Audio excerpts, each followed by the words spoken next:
Jay Crawford, Adam the Bull, Garrett Bush, Tyvis Powell, Jason Lloyd. Plus, ba-da-da-da-da, you're loving him, Mikey McNuggets. And so many big names, it would take me hours to say all of their names. The ultimate Cleveland sports show starts now. Booyah! Buckeye Boy State. Oh, we got a show for you.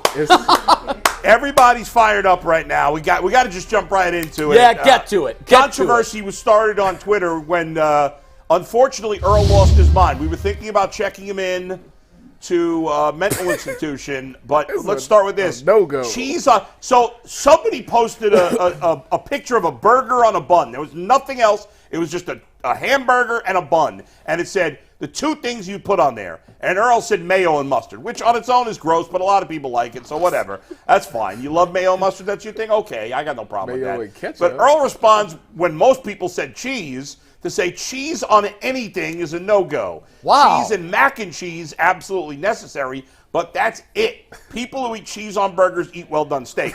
Now that's where he crossed the line. I hate the well-done steak thing. You're ruining a perfectly good piece of meat. Well, here's the thing. Most people eat cheese on burgers. I do. I put out a poll All the after time. this debate. Okay. I put out a poll on Twitter last night. As of this morning, it had 1,400 some odd votes. Right. I said, cheeseburger, hamburger. What do you got? I even put hamburger first, so people would see that first to give Sure. him. And it was 90-10 cheeseburger. Now, Which I would guess that's what it would be. right now, listen. You don't like cheese on a burger? Okay. I mean, I don't care if you don't like cheese on a burger. My beef with Earl is that he went bananas about it, as if he's the normal one and we're all unusual.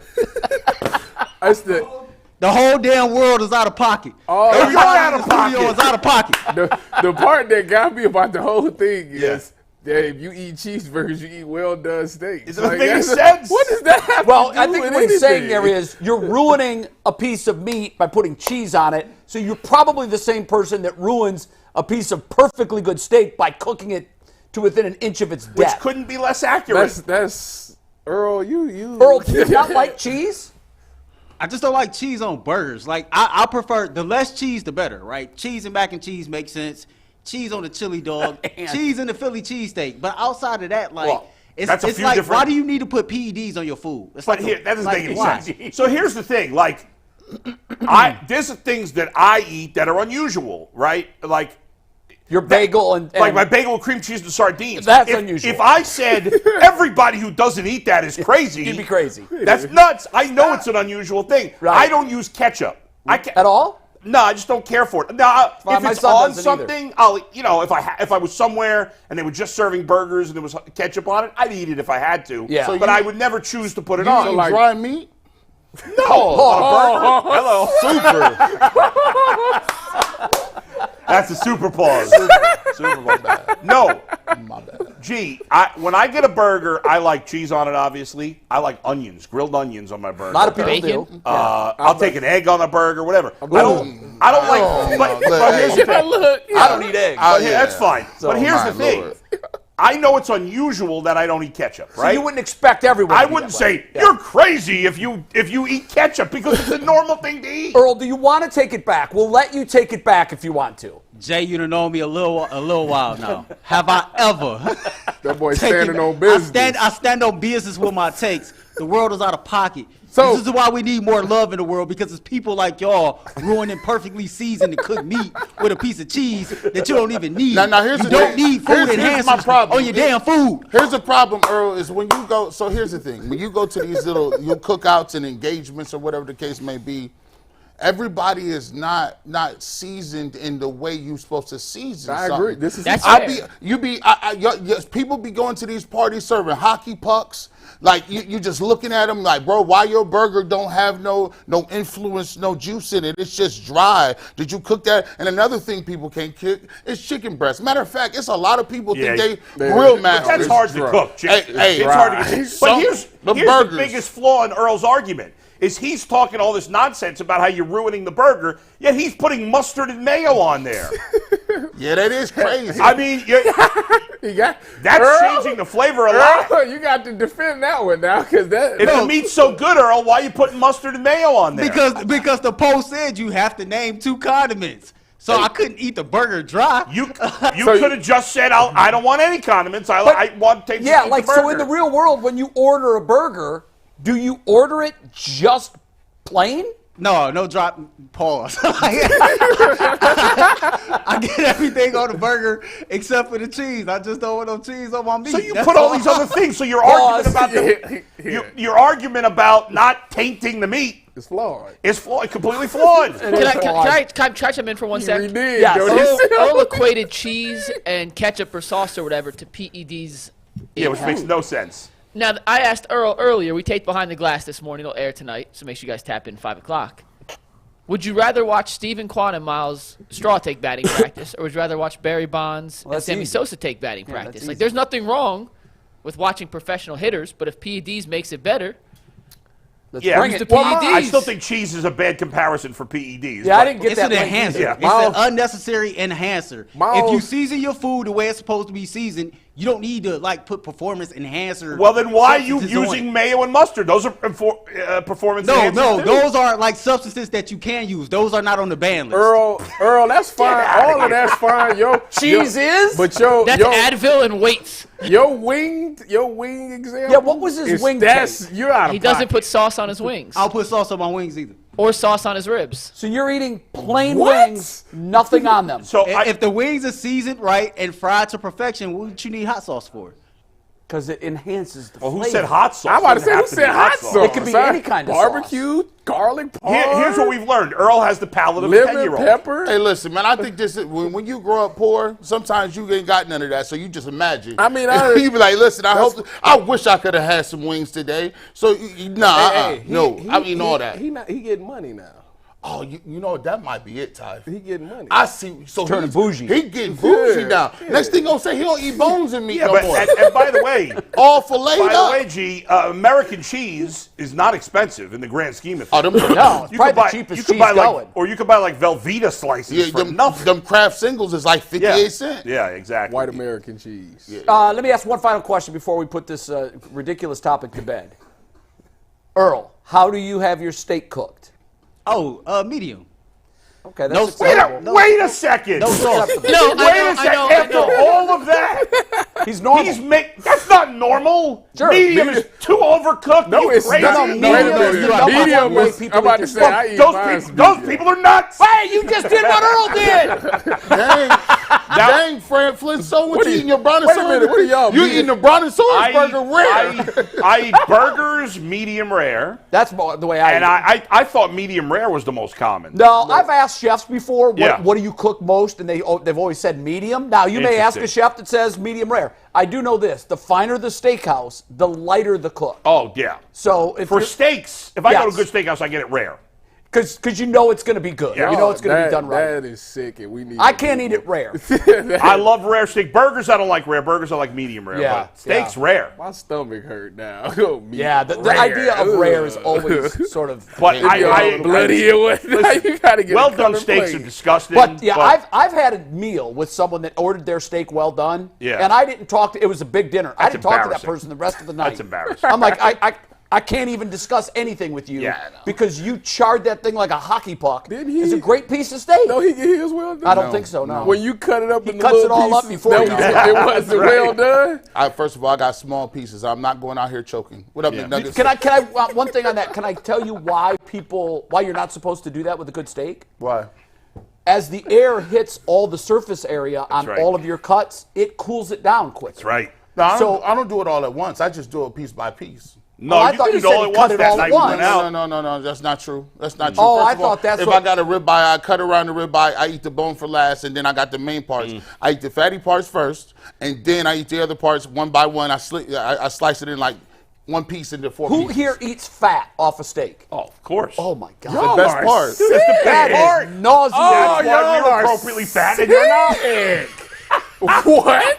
Jay, you answered your That own was question. good, there. You answered your own That- question. y'all- That Yes. is like chewing a piece of rubber. Yeah, that's amazing. disgusting. And I That's could disgusting. never swallow. I would throw up if I tried to swallow that. That's disgusting, right? Jay there. never swallows. Good to know. Okay, next up, Pause. we got a huge show to get to. That is good to know. This was a great intro to what's going to be a monster show. We got to get into our first topic of the day, which, as always, is brought to us by FanDuel. Happy Super Bowl season to everybody who celebrates from FanDuel, America's #1 sportsbook. If you're like us, Super Bowl Sunday is all about scoring the best seats on the couch, grabbing your favorite football snacks, and placing some super bets. And the best place to do that is FanDuel, and they're here to help you end the season with not just one win, but 2 or 3 or 4. The best part about FanDuel is you can bet on the winner of Super Bowl 58, or which players will score a touchdown, or how many points will be scored. There are so many more ways to bet, and new customers, if they join today, get $200 in bonus bets if your first bet of $5 or more wins. So make sure you visit FanDuel.com/UCSS to sign up. Once again, that is FanDuel.com/UCSS. Make every moment more with FanDuel, an official sportsbook partner of the NFL. We got a bunch of winning tickets. We got 2 to get to today. We'll do 1 in the first hour, 1 in the second hour. But Andrew Shane hit a 9-part same game parlay, in that 49ers Lions NFC Championship game. Turned $10 into $333.80. That is a plus 3238 profit, 32-1 essentially. So shout out to Andrew Shane for his winning ticket. We'll get you another winning ticket coming up in the second hour of the show. If you have a winning ticket, make sure you guys send it to us at the Ultimate Cleveland Sports Show. It's a nice payday right there. Very nice payday. We're By going the to way, hop off on our I first believe topic. you can't trust a person who has 2 first names. You can't. Cannot. Huh, interesting. We're going to hop into our first topic here. And, G, I'm going to set this up, and I'll let you That's Mike Lucas, kind by of the run way. with it, because this started off with something that you tweeted here over the weekend. And, Anthony, if it's ready, let's pull up G's tweet here. He asked the great people of Twitter, or X, excuse me, Yeah. if you're a Browns fan and a Deshaun Watson detractor, what will it take for you to get on board and support him the way the fan base embraced Baker and Flacco? This is an honest question, not looking for a contentious exchange. I just want your opinion. And this got 1 million responses. Seriously, it's over 600 responses as of this morning. I got a couple that varied, and then I'll open up the floor to you guys. But let's run through some of these responses here quickly just to see what some people said. The real Xavier P said he'd have By to the way, lose- the real Xavier P responds to every media member in Cleveland. I love him. He's a good dude. He got to be rich. He has to I don't be think he is. He gotta be rich. Because he tweets so much he can't have no job. That's all he does. He responds to every show in town all the time, nonstop. Shout out to He watches Xavier. everything. How does somebody do that? He's obsessed.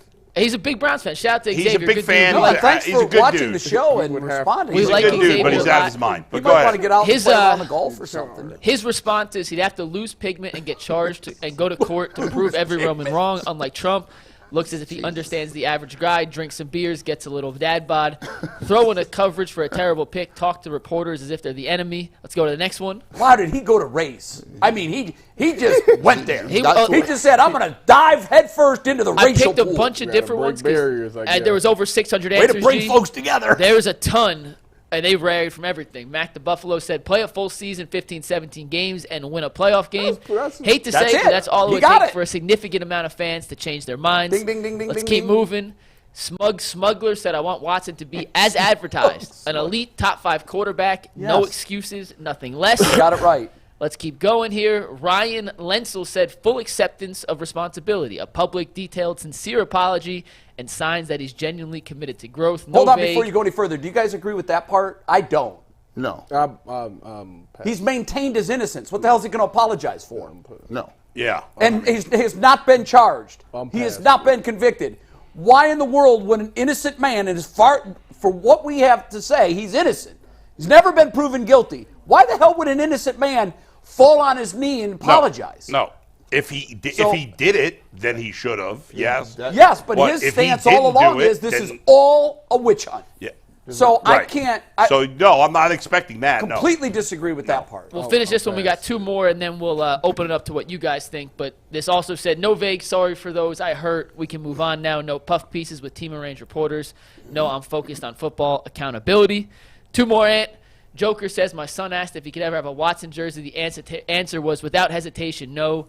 I said we will not root for the Browns, but we will root for the Browns, but you will never wear that man's number on your back. I did not explain the allegations, but that's what it is. And last but not least, Ant, He doesn't connect with the fan base like Flacco and Baker. This Nah, is Joe combined Peary. them.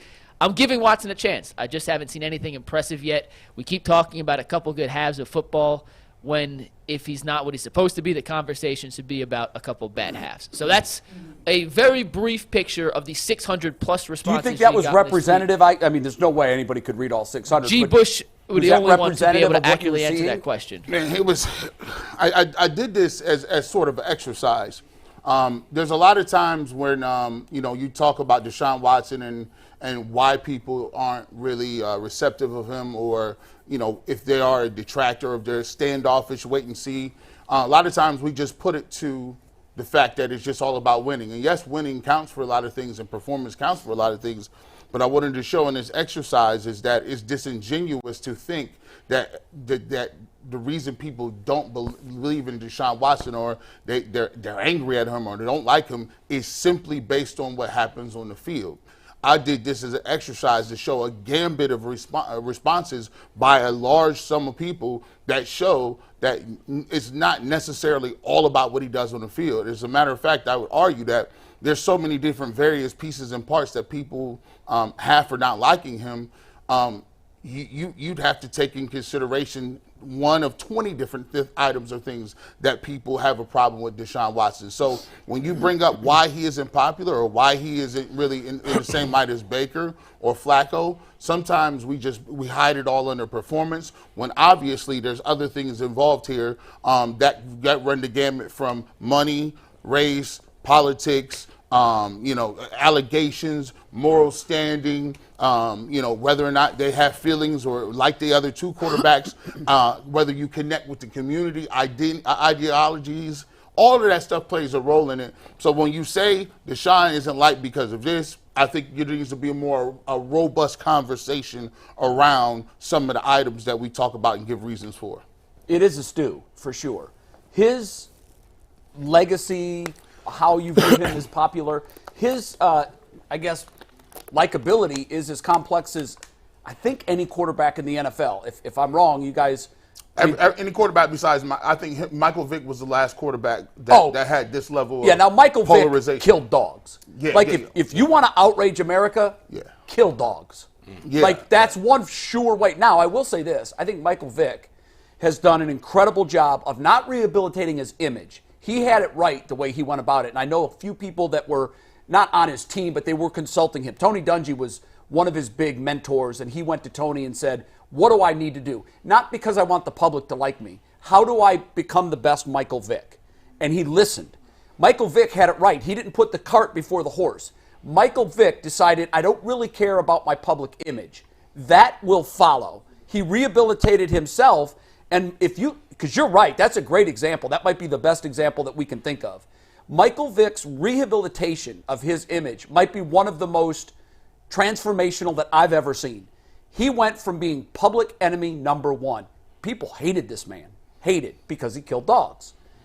Now, when you see him or hear him, I'm sure there are some people that say, I can't look at him, he killed dogs. Mm-hmm. But for me, and I'm a dog lover, I think Michael Vick has done an incredible job, not of, I'm going to fix my image. That's the wrong way to do it. I'm going to fix myself. The image will take care of itself, and it has. And with Deshaun, his image is very complex. He's got a lot of the same stuff going on.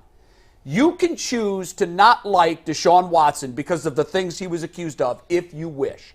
That's your prerogative. Remember, in this country, until you are proven guilty at the highest level, and you've exhausted all appeals, and every single step in the process says you did it, we owe it to him to assume that he's innocent. But if you want to use that as a reason to hate him, that's fine. For me, my answer was very simple. They hit it really well, I thought, in the responses.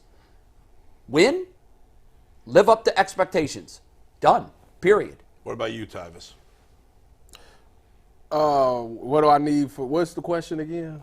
What do you need from him? Are you serious? So he's liked as much as Baker and Flacco. I was so zoned in to what Jay was saying that I kind of forgot the whole question. So what do you think? What do you think are the reasons where he is in terms of the fan base? How does he get to Baker and Flacco how does he fan get, status? if at all? Is that possible? Well, to be honest with you, it's just win the big games. I mean, after the Ravens game, he was arguably there. He was He very was there. popular. His image was he was viewed more positively after the Ravens game than at any point during his Cleveland tenure. Why? Yeah. Because he lived up to his expectations. Exactly. So for and he me- won a big game on the road. So for me, all you got to do is, first of all, the number one thing you need to do is play 17 games. That's bottom line. Just 17 be healthy. games.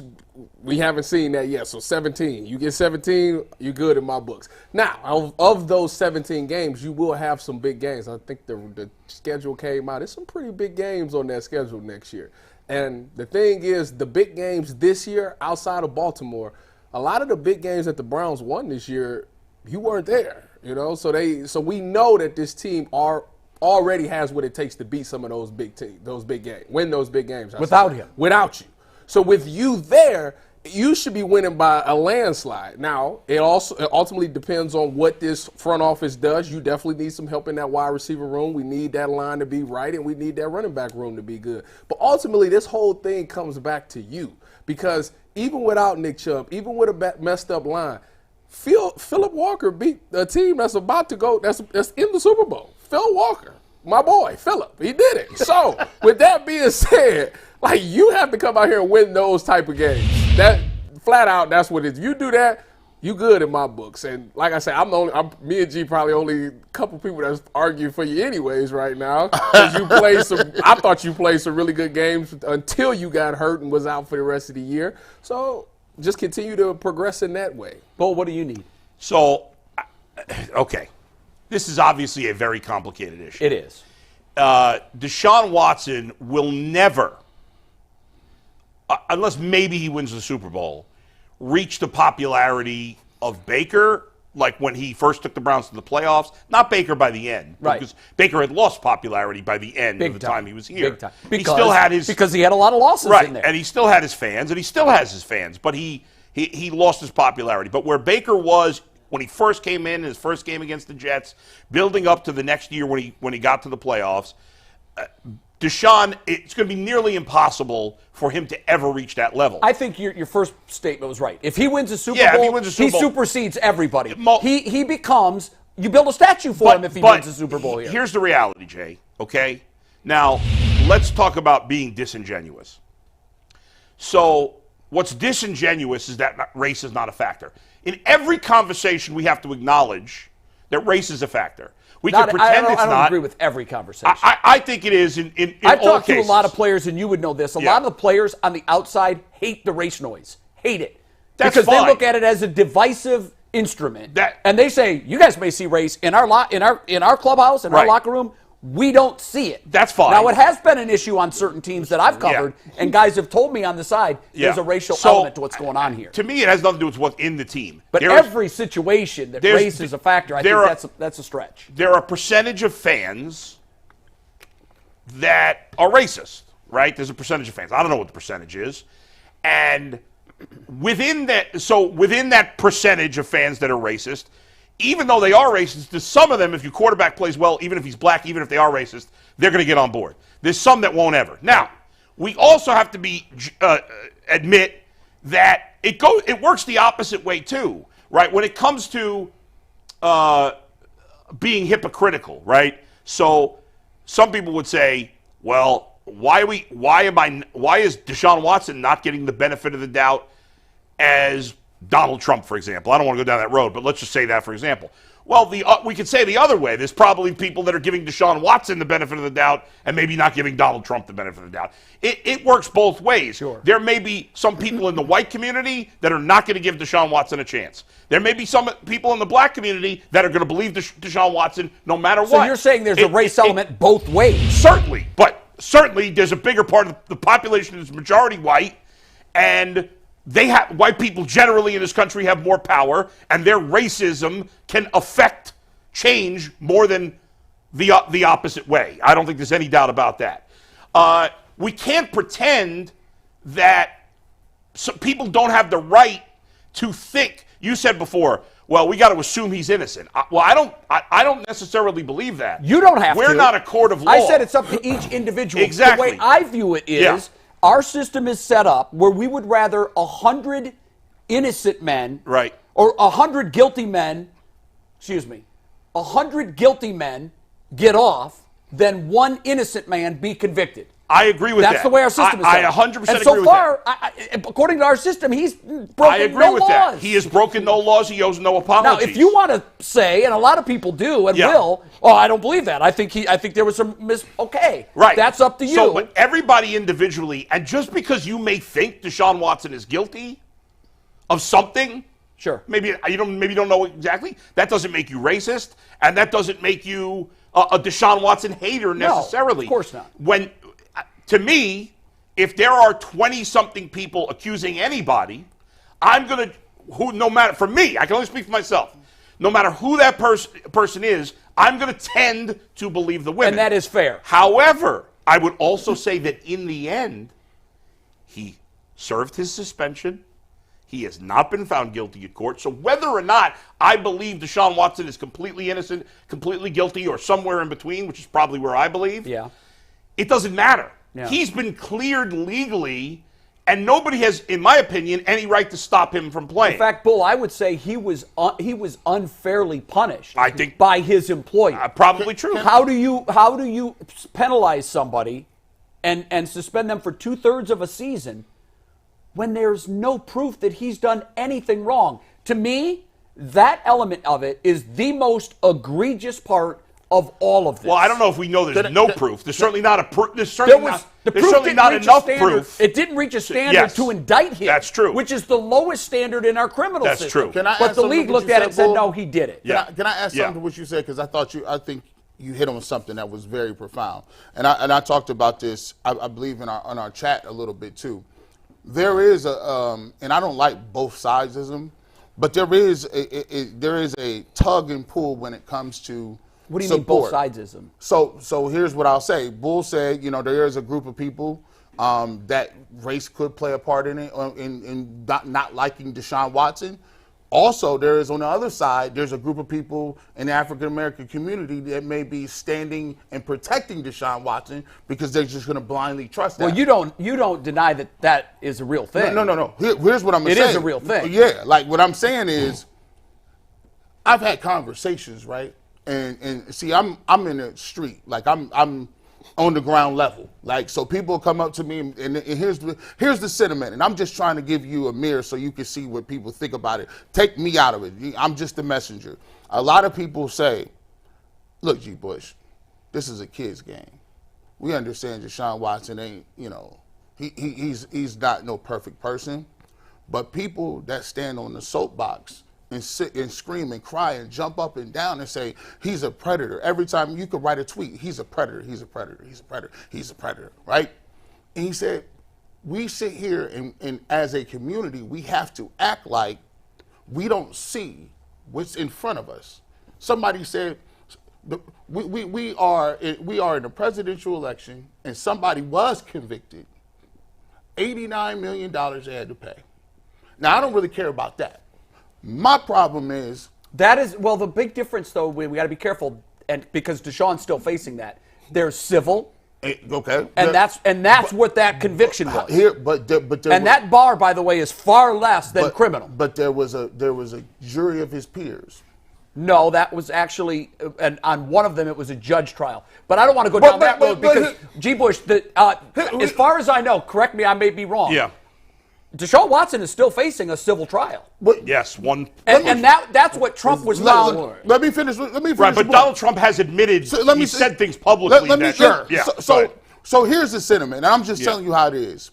There's a sentiment in the black community where it's like, we not about to let you do that again.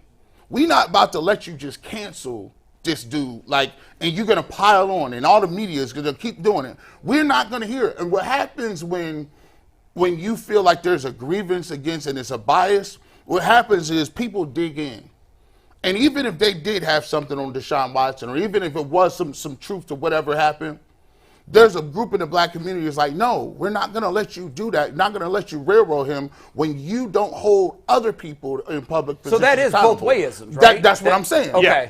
And yes, and there's certainly truth to that. I mean, by and large, the court system works for the benefit of rich America, and has often worked way more often, for the benefit of white America than black America. And There's really no denying that. We've systemically created things to fix that. Well, You we've would agree with tried. that?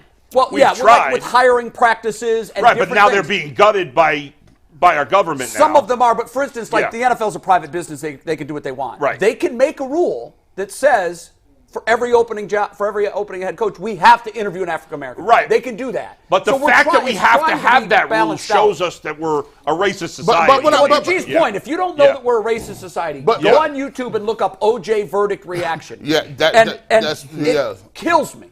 Yeah. Because it was viewed, if you were white, you thought he was guilty and you wanted him punished. The black community, when the verdict was announced, and the video is several minutes long and many different locations, and it shows that whether it was middle America, coastal, west, east, north, south, the verdict reaction was the same. And I had a conversation once with many of my black friends about, did you cheer the verdict? Hell yeah, I cheered the verdict. Do you think he did it? Well, yeah, he did it. So that's kind of, and there were probably some white people that weren't convinced if he did it or not. That's and when I want to take it further, because we said it's a part could be racial. There's another part that is called the economic disparity between players and fans. So that is also a lot of black men make $200 million. Well, no. Here's what I'm saying: the disparity of when people bring up $200 million, right? There's a thought process that I work my ass off every single day. They play a kids game, right? They're very good at what they do. I admire them. Actually, I'm a fan. It's this. So they resent everybody. It's the dichotomy of being like you look like you got rewarded for doing bad things, and I'm over here struggling to put food on the table. That's why a lot of people bring up 230. Okay, so they bring it up specifically for him, but let's say not Lamar Jackson. Yes, because here's the thing. Because there's that shadow of guilt over him. And plus, Lamar Jackson is paying dividends on the field. You see what I'm saying? That's another big part of it. So it's a combination of things. Yeah, I just want to throw this out and really quick so everybody can get back in. My thought process was that I also did this for Deshaun Watson, right? Because I wanted to show him, hey, you see all these things, reasons people don't like you? Some of them you gonna reach, some of them you'll never reach. Some may like you, some may hate you, some may go, want to be your best friend, or you think the best thing that happened to Cleveland Browns. The reality of the situation is, for you to get back to what you are and who you are, you got to stop worried about what anybody like you. I'll co-sign that. Live your life. If you want to put 17 Maybachs on Instagram, do it. You want 35 chains on in the press conference, do it. But G, you do understand that with that, you're inviting But he some shouldn't of the care about hatred. that. No, he shouldn't care. So what you life. should do is, if you want to live your life and share it with everyone, Live it. don't read the comments. Yeah, that's true. And that's the biggest problem here, I think, because there's always going to be people that hate Deshaun Watson. He feels like he is not free. He's not playing. When you ain't free and you trying to please people, and I know it hurts. Stop reading your mentions. It hurts to hear people scream Flacco's name, and you like, dang, I wish I could get that. It hurts to see anytime Baker plays well, it goes to why did you keep Baker and Deshaun? That hits your psyche. Sure. But I'm here to tell you, my man, the only thing you got in this life is these few years to do it.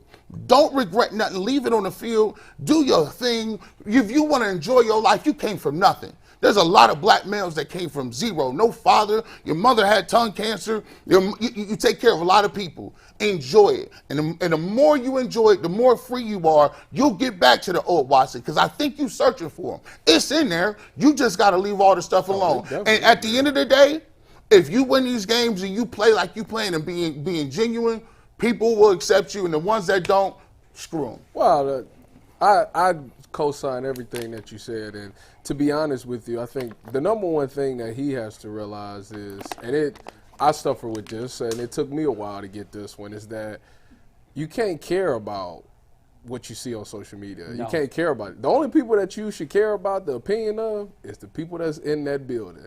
Those other 52 people that's on that roster, that's who you owe it to. That coaching staff that's with you, that's making significant changes just to try to help you get back to who you was, that's who you owe it to. If you feel like you need some motivation, think about those teammates that you got. These guys is depending on me to be number 4. 4. They want 4.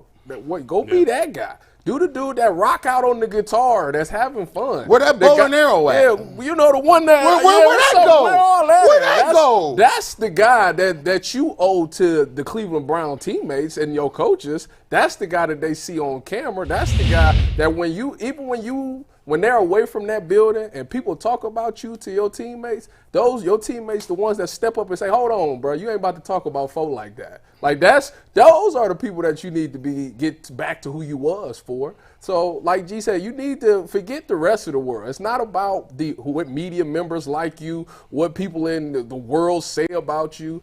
On Sunday, it's all about the Cleveland Browns and being the best version of Deshaun Watson that you can be. And if you can do that, you can look yourself in the mirror and say that and look your teammates in the eyes after every game and say, "Hey, I did everything I could to win that game." You'll get the respect. That right there is much more than any media member or anybody can ever say to you. If you can have your brothers that's in battle with you look you in your face and say, "Bro, I respect what you did. You gave it everything you got." And that's sincere. That's better than any appraisal approval that you'll get from anybody. So that's what you need to be focused on, my personal opinion.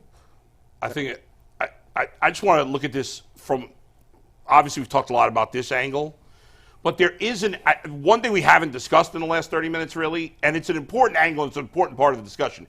And the people in this group are the people who will come around with Deshaun Watson. When he wins. And it's not just about winning, because he won as many games as Joe Flacco did. No, he has to be the reason they go to the playoffs, right. and he has to play 17 games. He has to. So when the Browns traded for Deshaun Watson, my expectation, and I think most fans' expectation for him, was here.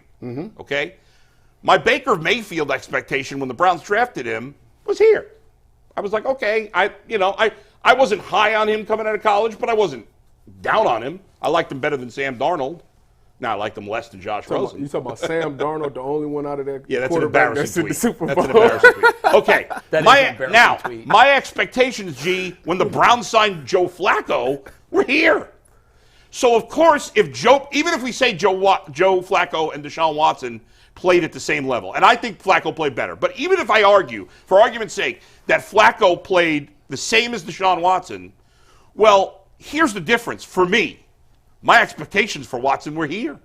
My expectations for Flacco were here. And you also had to look at the salary, too. I know that G doesn't like when we talk the money, but I do because that's an asset that we could be using elsewhere to strengthen our team that we don't have. So I have to look at salary. That's fine. I'm just, obviously it's part of it, but still, it's about the expectations. Sure. So, yeah, I'm going to get more excited because I had no expectations for Flacco, and he played pretty well.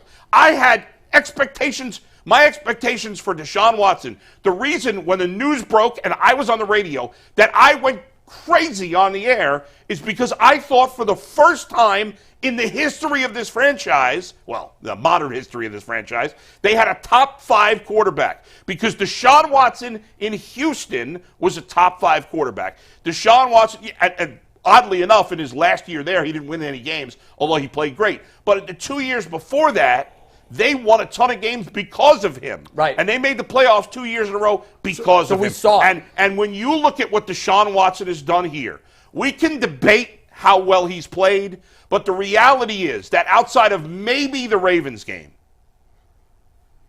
he has not been the reason why they've won any games.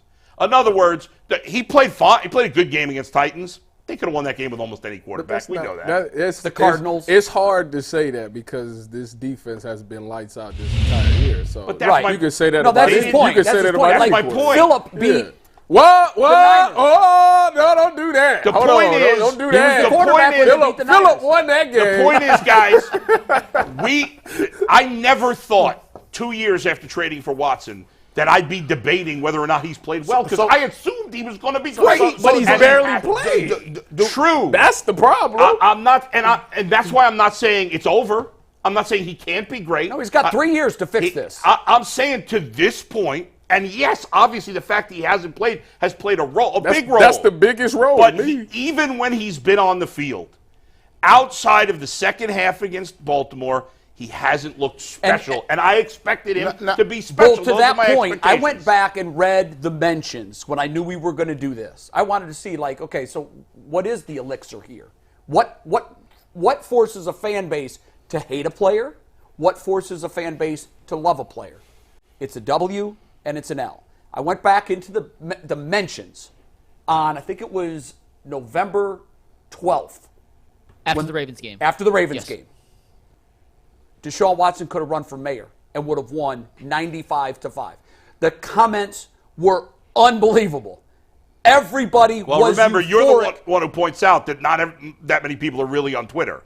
No, I know. But Yeah. For the sake of this discussion, Right, that's sure. why it's dangerous to do Yeah. that, but that's all we have. Right, that's true. Now, you can go to, a radio station.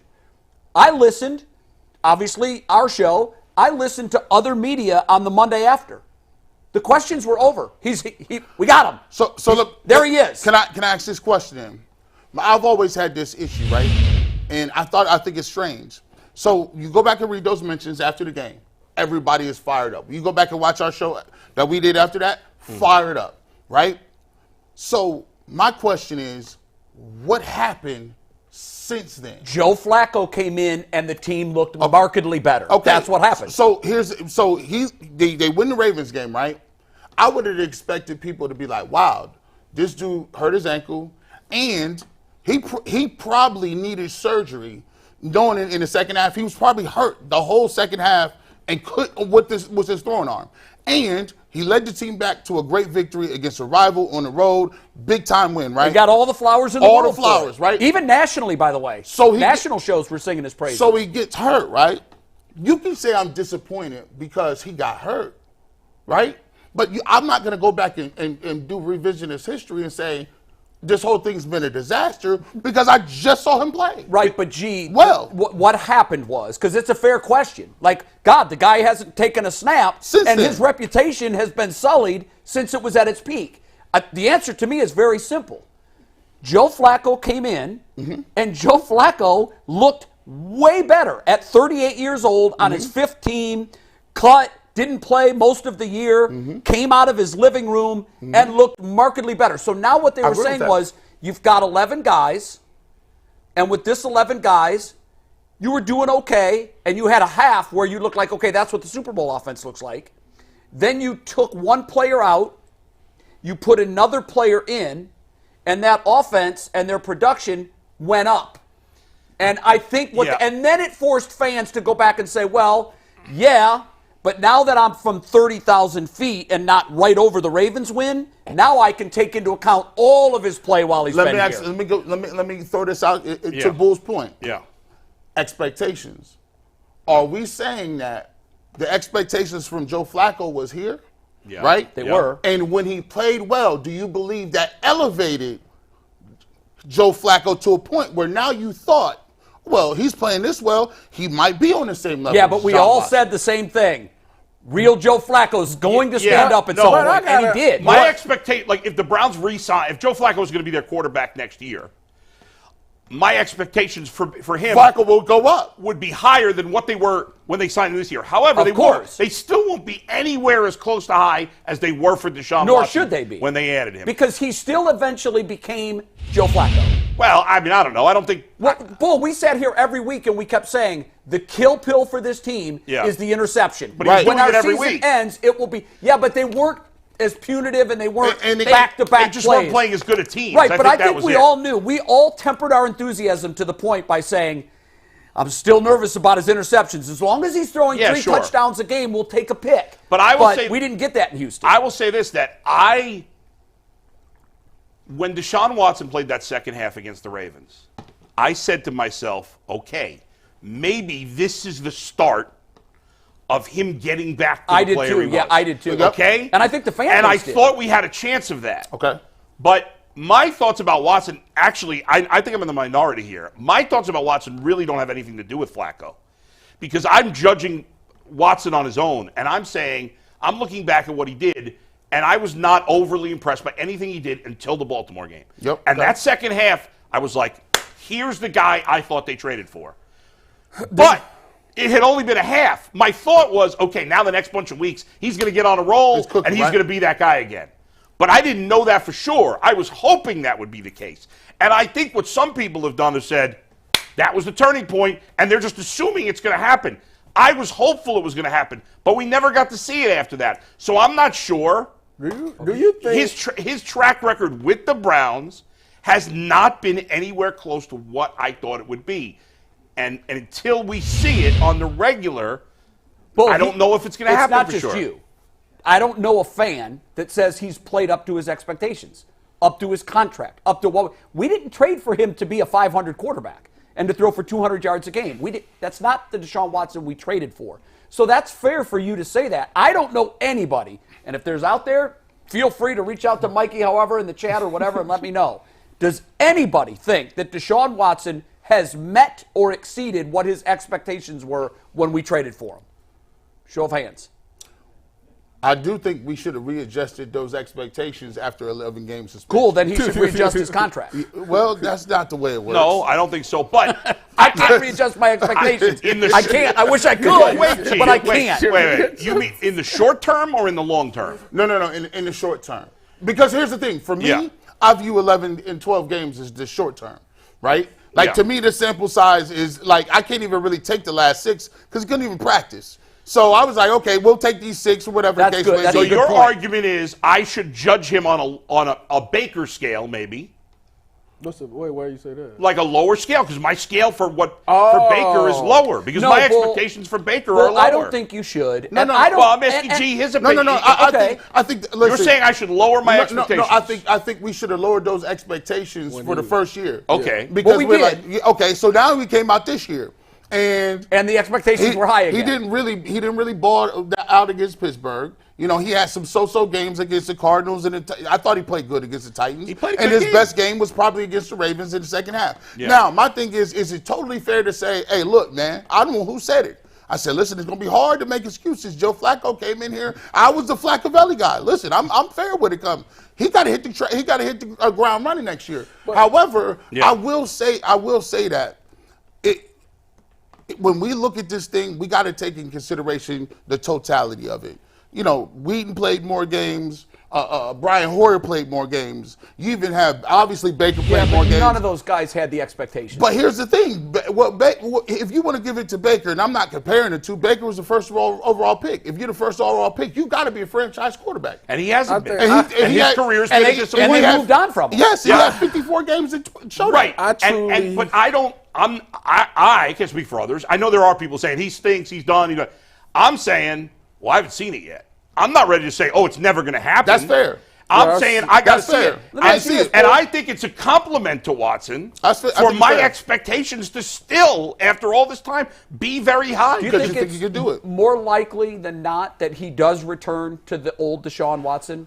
Because I do. And I don't know what that percentage is, but after I saw it in Baltimore, and when we all saw it, we said, that's it. That's what it looks like. That's the guy we traded for. The problem is, now that you sit and think about it, it was a half of football. I know, but it was against one of the best defenses in the NFL at their place. So the bar was high. It wasn't against Arizona. It wasn't against any of these middling teams. But I have to see it It was more. against a team that's up here. I think it's, right now, I think it's 50-50 that Okay. he's going to get back to being that That's guy. fair, because I'm probably, 60-40 Yeah. that he is going to get back to that guy. Yeah. That's fair. I hope And, so. and we all need him to be. And I don't want to lower my expectations. Don't. I want Deshaun Watson to be a top. And when I say top 5, if he's the 6th best quarterback, I don't give a crap. Right. You know what I mean well, by name top the top 5. 5. It's going to be very difficult to crack that. If he's anywhere close to that group, that's good. He needs to be close or right there. Top 10 for sure. I don't want him to be I'm not okay if he's the 17th quarterback in the league.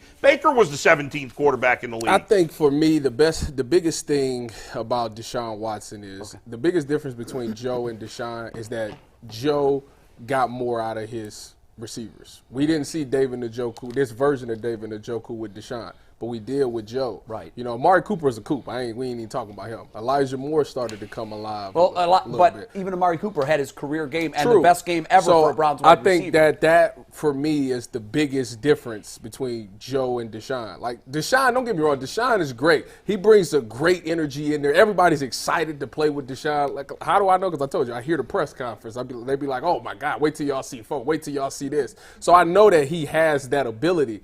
But on Sunday, he got to prove it. He got to raise the level of play. You know, Right. They say the difference between good quarterbacks and great quarterbacks is can they make the people around them better? Right. And Joe Flacco came in there and he did that. One last thing, Deshaun 'cause I gotta know do Mike has to get a read. I'm just putting a bunch of tea leaves together, and here's the narrative that I've put together. Okay.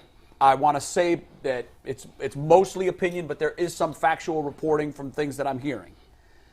I think that there is immense pressure on Jimmy and D. They understand that their legacy is in the balance.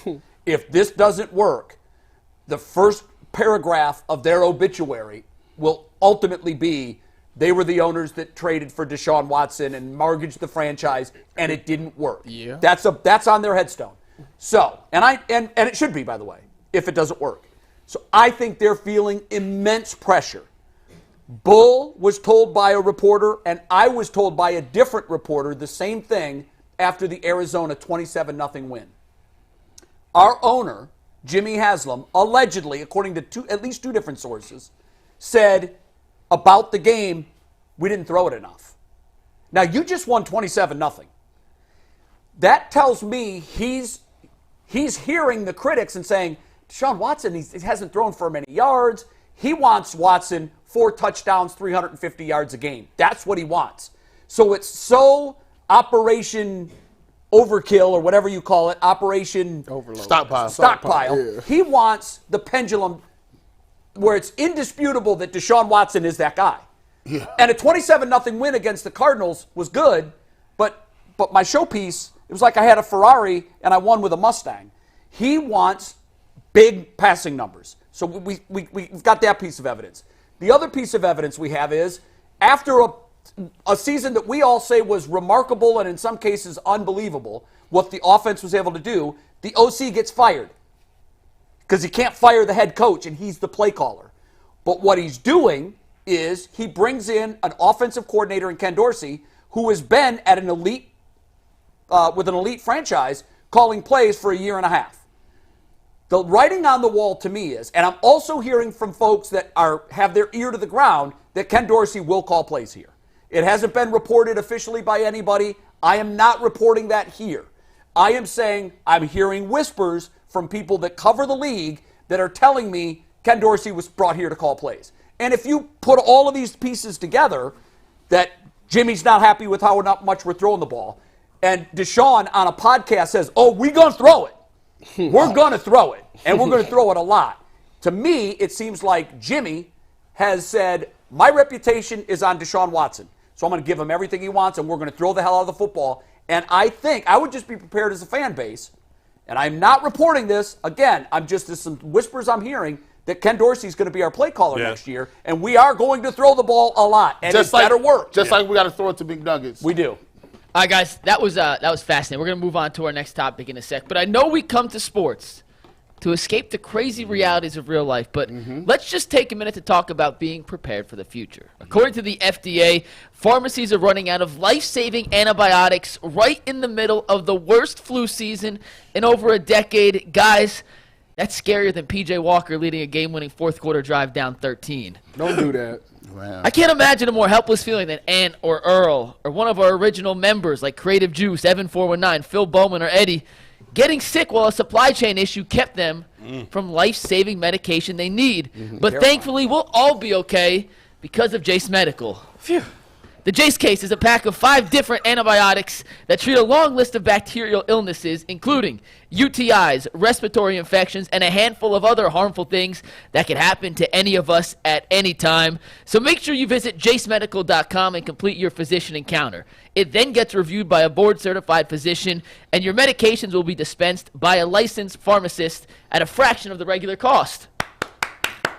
It's never been more easy or more important to be prepared than today. So from Bull, Jay, G and Tyvis and myself, go to jacemedical.com and use promo code LOCKEDON20 to get $20 off your next order. Thank you, Jason. Well done. An A+. But we've got to give an A+. assist. We've got to give an assist to someone in the control room, and I don't know who it was, but at one point I heard someone say, whew.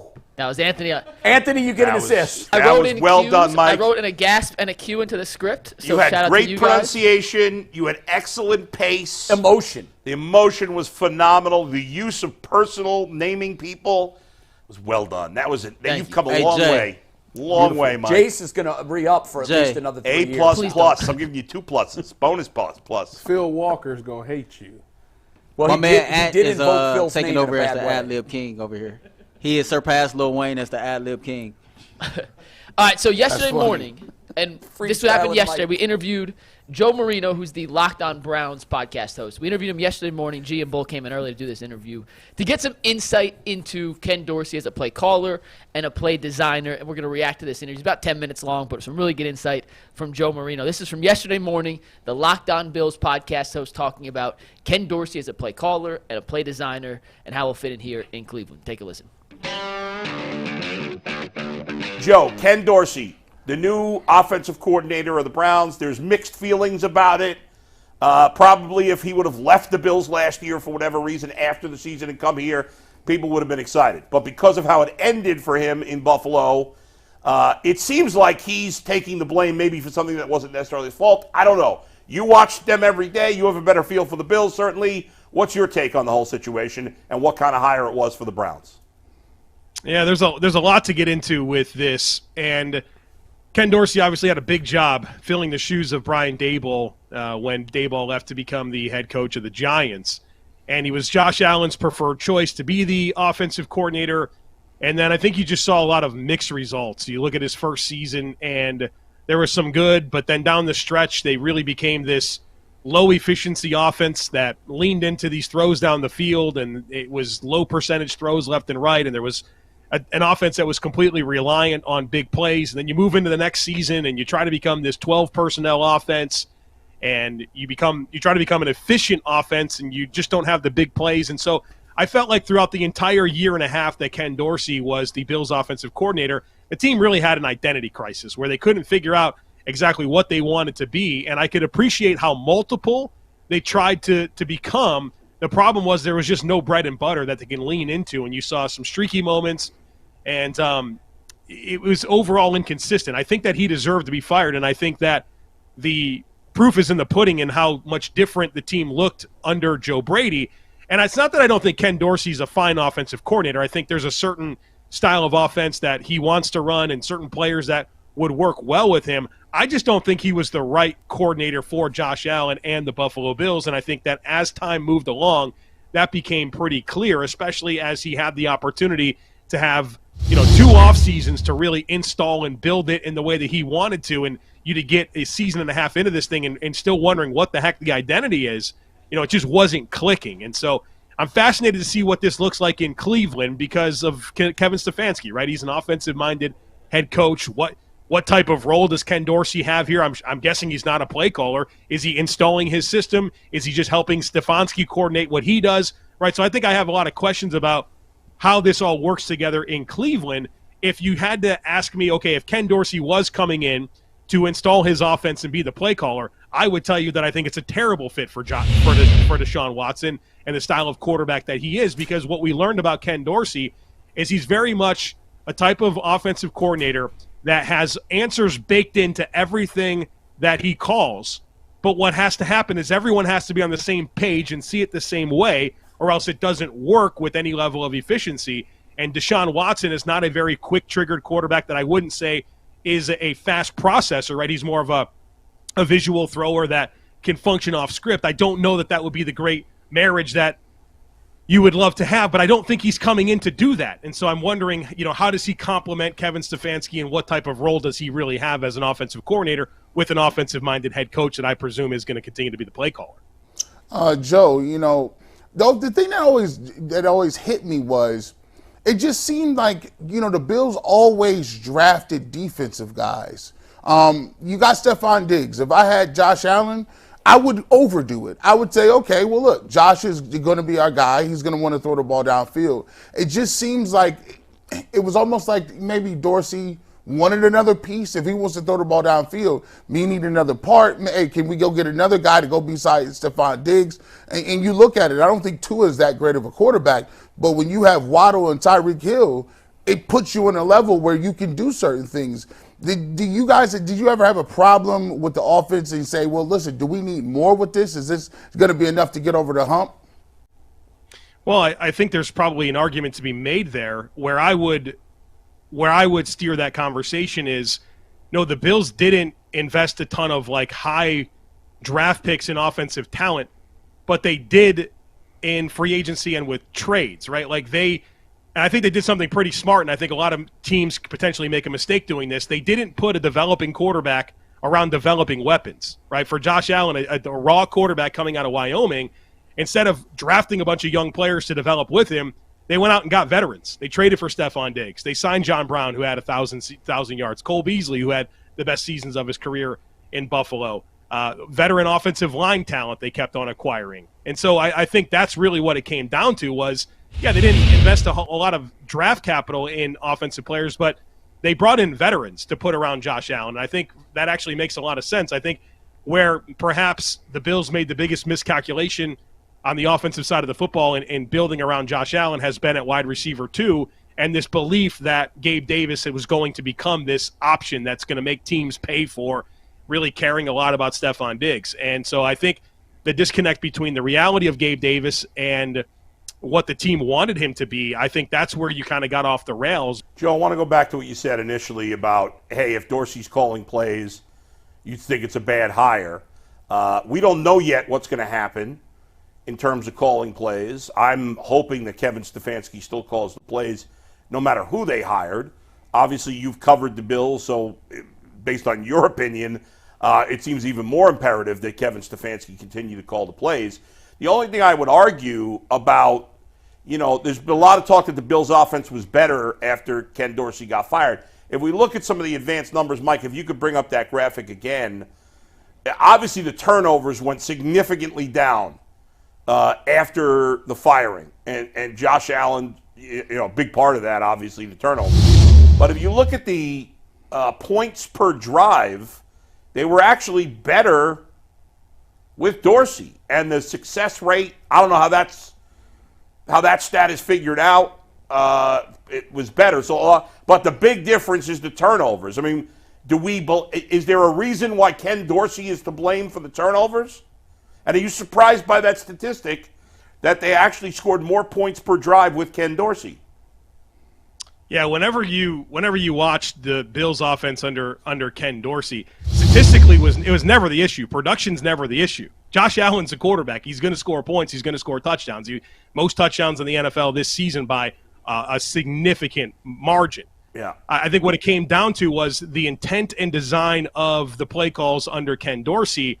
It just didn't match up well with the style of quarterback that Josh Allen was, and it felt like Josh had a big identity crisis with Ken Dorsey, whether it was, okay, we're going to become this vertical passing offense. Okay, we're not going to run Josh Allen.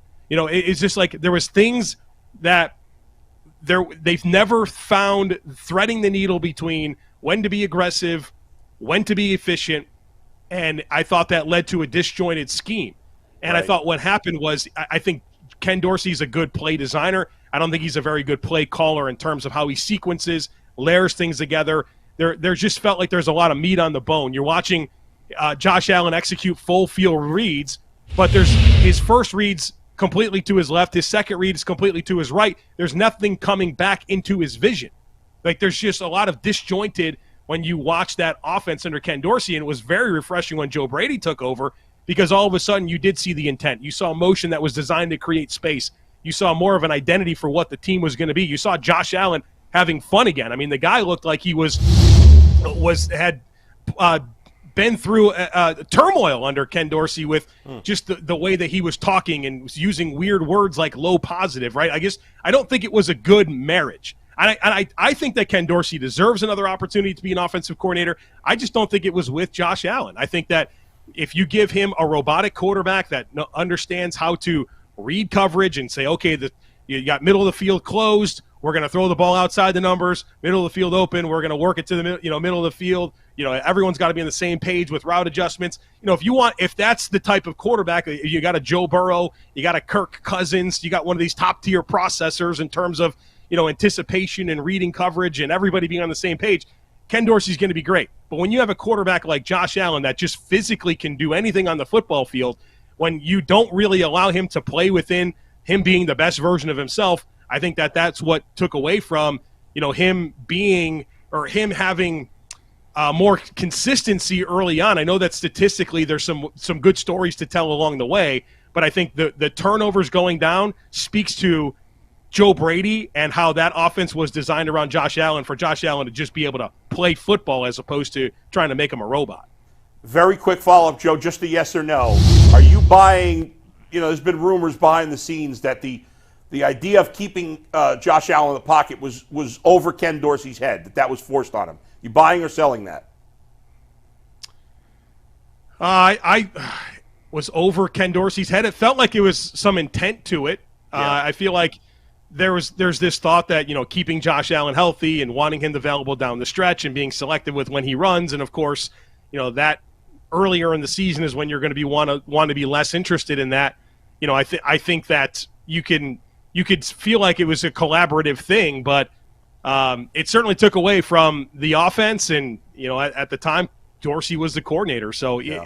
I don't know if I can say that with a whole lot of confidence. And you certainly asked me to give you a yes or no answer, but I think it's kind of a complicated proposition. Okay. And we certainly saw a full season of it last year, and they become this, down the stretch, they become this ridiculous vertical passing game, and there was just no efficiency, but they still scored points. So it's a complicated situation. I think Ken Dorsey deserved another opportunity, and I also think that the Bills needed to move on from him. Good stuff. Thanks, Joe. Glad to do it. Thanks, guys. Do we want to go around the horn with takeaways?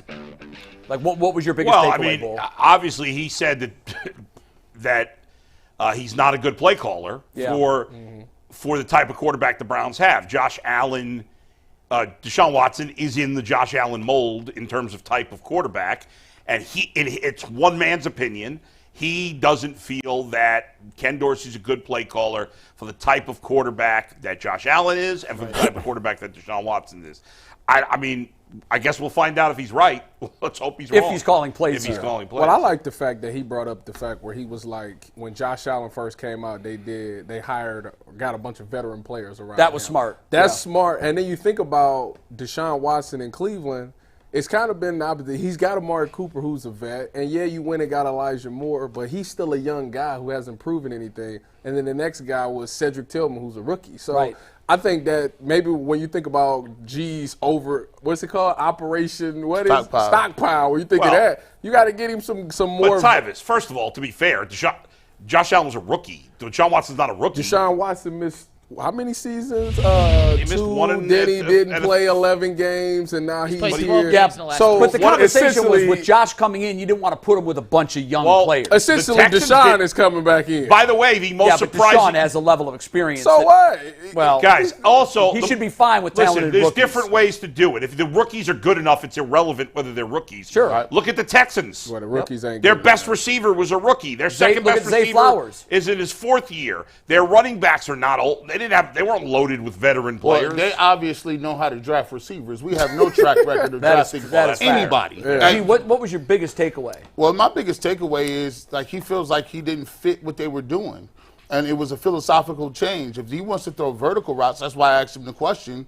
If you want to throw vertical routes, and that's what you want to do, if they're going to bring him in, I'm fine with it.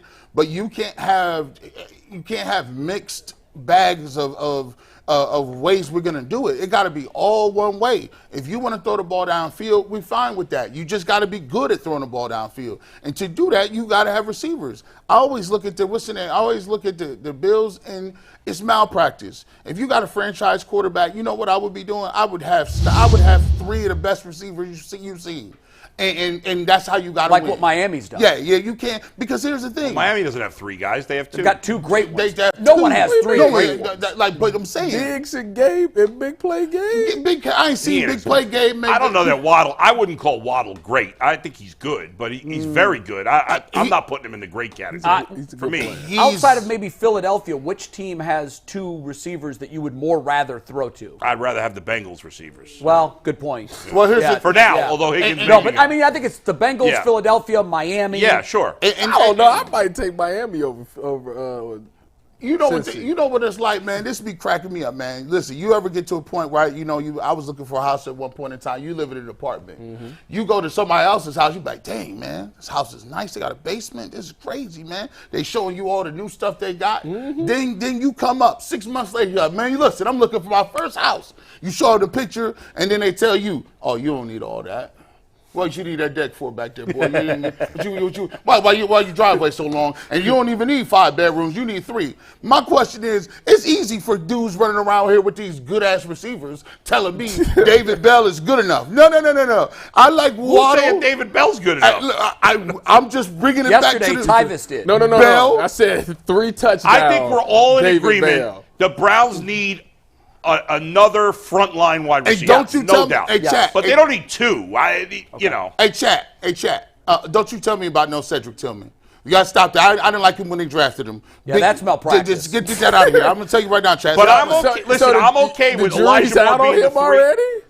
But wait a second, G. Dang, I'm after okay with 1 Elijah year? Moore being my 3rd receiver and Cedric Tillman being my 4th. I just need a better 2nd or even another 1st. No, whatever. I need to slide Elijah Tillman. Same person. Elijah Tillman? If you Don't do that. gonna combine them, give me Elijah Tillman, and I'll put him at the 3rd Well, receiver. wait a second. Gee, wait a Really, minute. he'd be the 4th because Njoku would be your There you go. 2nd. Yeah, receiver. Wait a minute. okay, I want to okay. be on Okay. record. I want to be on record saying this.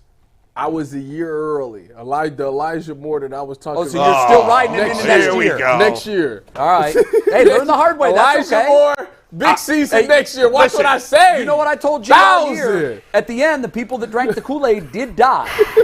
Yeah. Let me ask you Look, guys I gotta this. ride with it now. Let me ask you guys this. If the Browns signed Pittman, T. Higgins, or Marquise Brown, right? One of those 3 I'd guys. take Pittman. Or Higgins, either one. I would be, if they signed one of those 3 guys, I'd be fine if they did essentially nothing else in the position. I'm with you. I'll take Calvin. I'd be, Brown.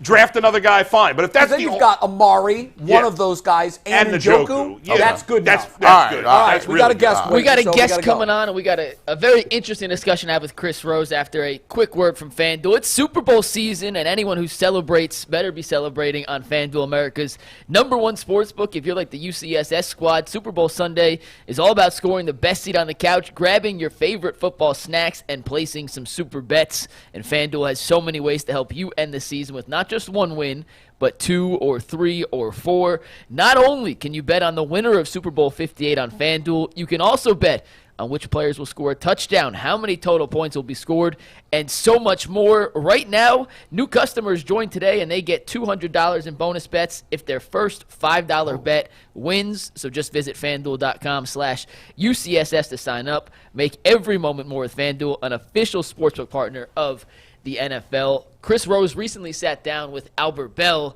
a Cleveland Indians legend. Here's a little preview of what Albert Belle said to Chris Rose, and we'll bring Chris on to talk about that discussion. Does anybody ever walk past you and just yell out the name Fernando Vina? I tell people, I say, Fernando Vina, he got up, dusted himself off, and like he was going to come after me. And I'm like, bro, it's not going to look good, me whooping up on you. And I told him earlier not to come in the baseline because it happened on Eddie Murray's at bat a couple innings before. Eddie Murray in the first at bat, he hits a ground ball to him, comes in the baseline and tags me. And they called me off guard. And I was like, oh, don't do that again. Sure as shit, Eddie hits the same ground ball. I thought he was going to pitch it. He came in and I knocked him. I was like, I told you don't do it. But here's the funny thing.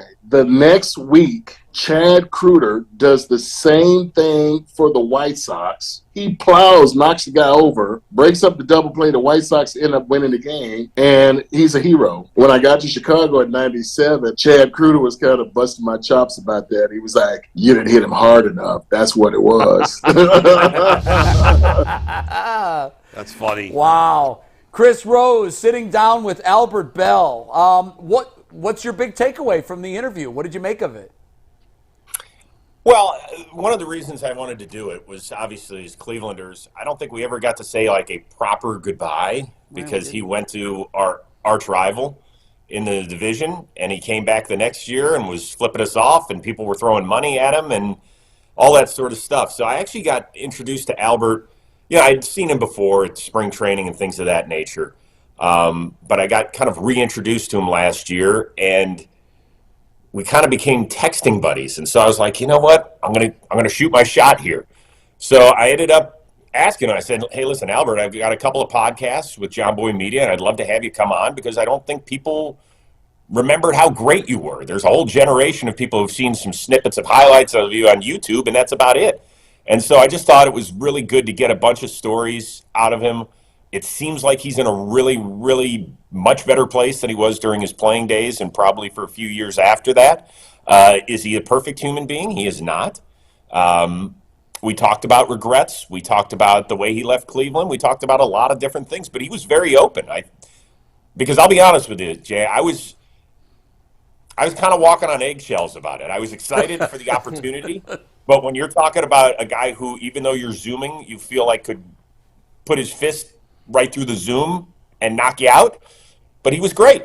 He was great. I'm so glad to hear that. And I just saw a snippet. First of all, is the podcast up yet? It is. So on our How do we JM see Baseball, on our JM Baseball YouTube channel, it's right there. The Chris Rose rotation. You can just go to our Twitter feed at Chris Rose Sports, and there's a link there, and it's well worth it. I've heard from a lot of Cleveland sports fans that didn't even know it was coming out, and they've just really, really enjoyed the hour.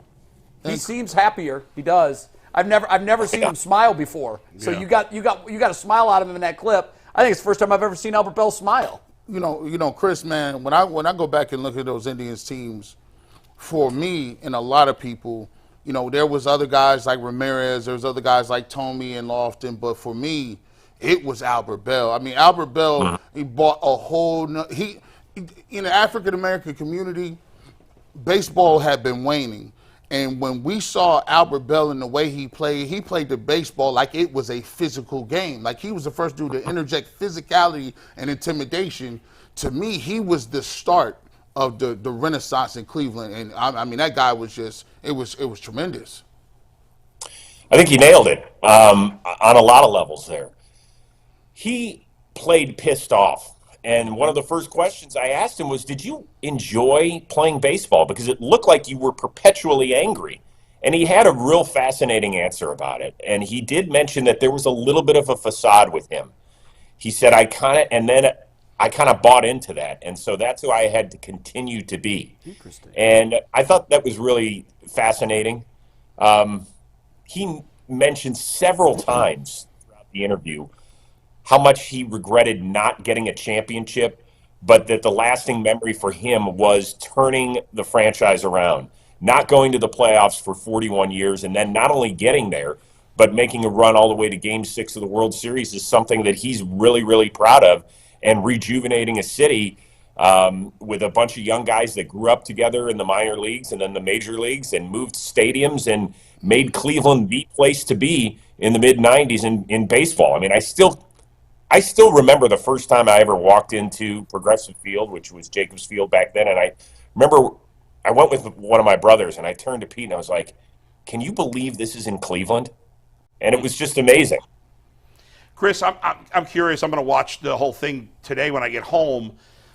Did you probably our younger fans have no idea that when he first came to the big leagues, his name was Joey Belle, and then he changed his name. I thought I'd read that happened when he went to rehab or something, that he wanted to change. Did you talk about the name change at all? Did you get into that, or was it just not something you went down that road? No, we didn't go down that road. Not because I was afraid of what he would say, but there was just so many different avenues. Of course. So many different stories we wanted to get out of. The Fernando Viñas story, there's a great one that's floating around social media where he was in Baltimore and he got hit by a pitch from Hasegawa, and he didn't want to go take first base. Right. So we spent, good 5 to 7 minutes on that story. There were things that I wanted to get out of him. I told him as a Cleveland fan, I was crushed when he left. I said, I understood it. You were getting the richest deal in baseball history at the time. And I did ask him, and I think we've got a clip available here, whether or not there was a realistic shot of him coming back to Cleveland at that Yeah, time. I'd love to hear that. Yeah, here's how that one went. Let's listen. I became a free agent, and my agent was like, "You ever thought about playing for the White Sox?" I'm like, "No, why?" He's like, "They want to meet with you." And I'm like, "All right, you're pulling my leg." He's like, "No." He's like, "They're out in Vegas. They want to meet you." And they end up, working out a deal. But I really wanted to stay in Cleveland. So Arn Teller was my agent, and he goes up to John Hart and he says, "John Hart, we have this deal on the table. Can you match it?" And John Hart was like, "Bullshit. You don't have that." And I was like, "Okay, we're going to sign with the White Sox tomorrow." And he's like, "Bullshit." And we're like, "Okay, there we go." Next day, did the interview, and, I signed with the White Sox. And when I got home, I guess John Hart had a press conference, and he was like, "Yeah, we knew all along it was like all about the money and this and that." So that's when I ended up going to Chicago. That's a pretty hefty game of chicken. Oh, that sucks.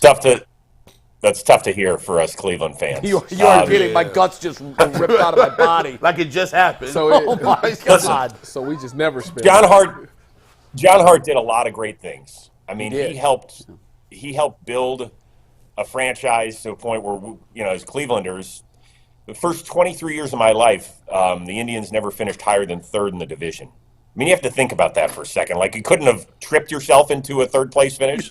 Like, that's hard to do for a quarter century. So I want to give him a ton of credit for all of that, for handing out those contracts to the young guys, real forward thinking. There are teams that do that in today's day and age because of the blueprint that John Hart put out there. But if this is the case and Cleveland ownership did not step up to the plate, that's a hard one for us to swallow. I mean, he could have been the greatest player in the history of this franchise far and away. I mean, it's possible he is anyway, right, with what he did. If he wanted to stay and keep that team together, that's rough. Chris, I'll play devil's advocate for a second. He obviously had the hip injury, and he had good years after he left here. I still think we got some really good years out of him, and there were still more good years in him. But I'm wondering if John Hart, it wasn't their style to pay that kind of money for a player. Right. So I don't think, he called bullshit, but I think what he was saying was, okay, fine, if you have it, we can't match that anyhow. And I don't think they ever would have matched it, even if they did take that offer seriously. I would agree with you, but I think there's probably two different things. There's we don't believe you that you've got that deal on the table. Yeah. If you look at it that way. And the other part is, hey, you know what? You've got that deal. I wish we could bring you back, Albert. But listen, he and Albert did not have a great relationship anyway. So that's the way it went. So I give you a lot of credit. You owned the fact that, you were walking on eggshells. This was a guy, I was 26 years old. I was working in Hartford, and I wanted to do a story on Charles Nagy, who was from Connecticut, and he was pitching with the Indians. So I went up there, and I interviewed Nagy, and I was doing a stand-up behind the batter's cage. And I wasn't right up against the batter's cage. It was during batting practice. I was just doing my stand-up. And Albert hadn't even taken his swings, and he stops. He gets out of the batter's cage and comes right up to me and says, "I'm working." And I'm like, I was more intimidated. I'm 26, I was like, what the hell's going on here? He literally said, "No talking when I'm working." And I was standing right next to Hannah Storm in the dugout when the famous incident happened where he just basically threw her out of his office. He used a lot of the same buzzwords. This is where I work. This is my office. And I just remember thinking, I hope I never, and I interviewed him in scrums before, but I was like, this is the one guy that I'm fearful would actually take a swing at me. And it was a real fear. And I think you're lying if you don't admit that if that wasn't going through your mind when you were doing a one-on-one with Albert Belle when he was playing. Guy was terrifying. Well, the way I look at it is this way. I think there are guys on the mound who intimidated, right? Roger Clemens, Randy Johnson, Nolan Ryan, Pedro Martinez. All those guys were intimidating because they had a baseball in their hand. They can control it with pinpoint accuracy and throw it 100 miles an hour. So I think that caused intimidation. I can't imagine there's too many guys that have stepped in a batter's box that threw intimidation the other direction, but he's one of them. Just the glare itself. Yeah. And that's why when he was sitting down with me and smiling and laughing, I was like, who are you? He's got a twin brother. You had to weren't- probably think it was his twin brother.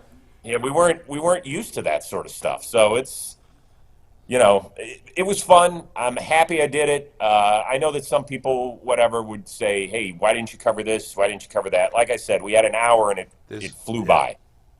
Did you ask him about the bat gate where I think it was Jason Grimsley climbed up over? Yeah, who climbed through the... Yeah, and Yeah, then we they confiscated the bat that umpire said it was corked. Did you talk about that at all? Right.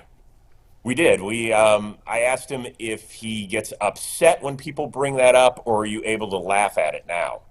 And he said, because it is pretty comical having a guy climb through ceiling panels into the umpire's room to go confiscate a bat. He said, no, I laugh about it. And he said that the thing that people forget is that after my suspension, I actually hit better than I did before, which is saying something. So I think he kind of brushed it off more than anything else. Yeah. That's so gangster, by the way. It's one of the, I can't believe there's not a 30 for 30 on just that. Don't get my back, dog. Hey, Chris, if you could only put one of these three guys in the Hall of Fame, who are you putting? Even if you don't think any of them deserve it, if that's possible, the answer. But if you had to pick one, Albert, Kenny Lofton, or Omar Vizquel? I knew you That's was a going to say great that. I question. knew you was coming Great with question. That's a great that's question. Kenny. I'm surprised that Kenny Lofton fell off the ballot as quickly as he Crazy. did. I know. I think it was 1 year and out. And I think I've done enough Hall of Fame shows with writers, and I don't think that they intentionally leave him off. I think they think like, well, there's somebody else that's going to vote for him, so he'll get his 5% and whatever will. But when you look back at Kenny Lofton and Game Changers, Yep. he's one of them. He just changed. Some people say, well, he played on too many teams and he was like a hired gun. You heard that a lot with Gary Sheffield, in addition to some other stuff. But he just fell off the ballot this year after 10 years on that. For whatever reason, they penalize you if you play on too many teams.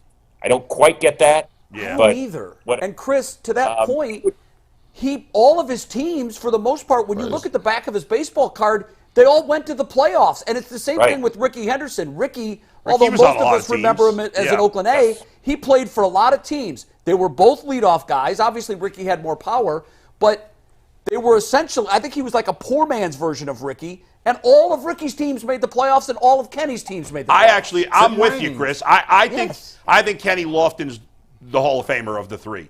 Albert just didn't do it long enough. That's part of the problem, and he didn't play the field. Albert, like at his best, Albert was the best, I think, of the three. But Kenny Lofton was just so good for so long. I think that they do hold it against them for all the teams. I think that's stupid for me. I don't know. That's how I see it.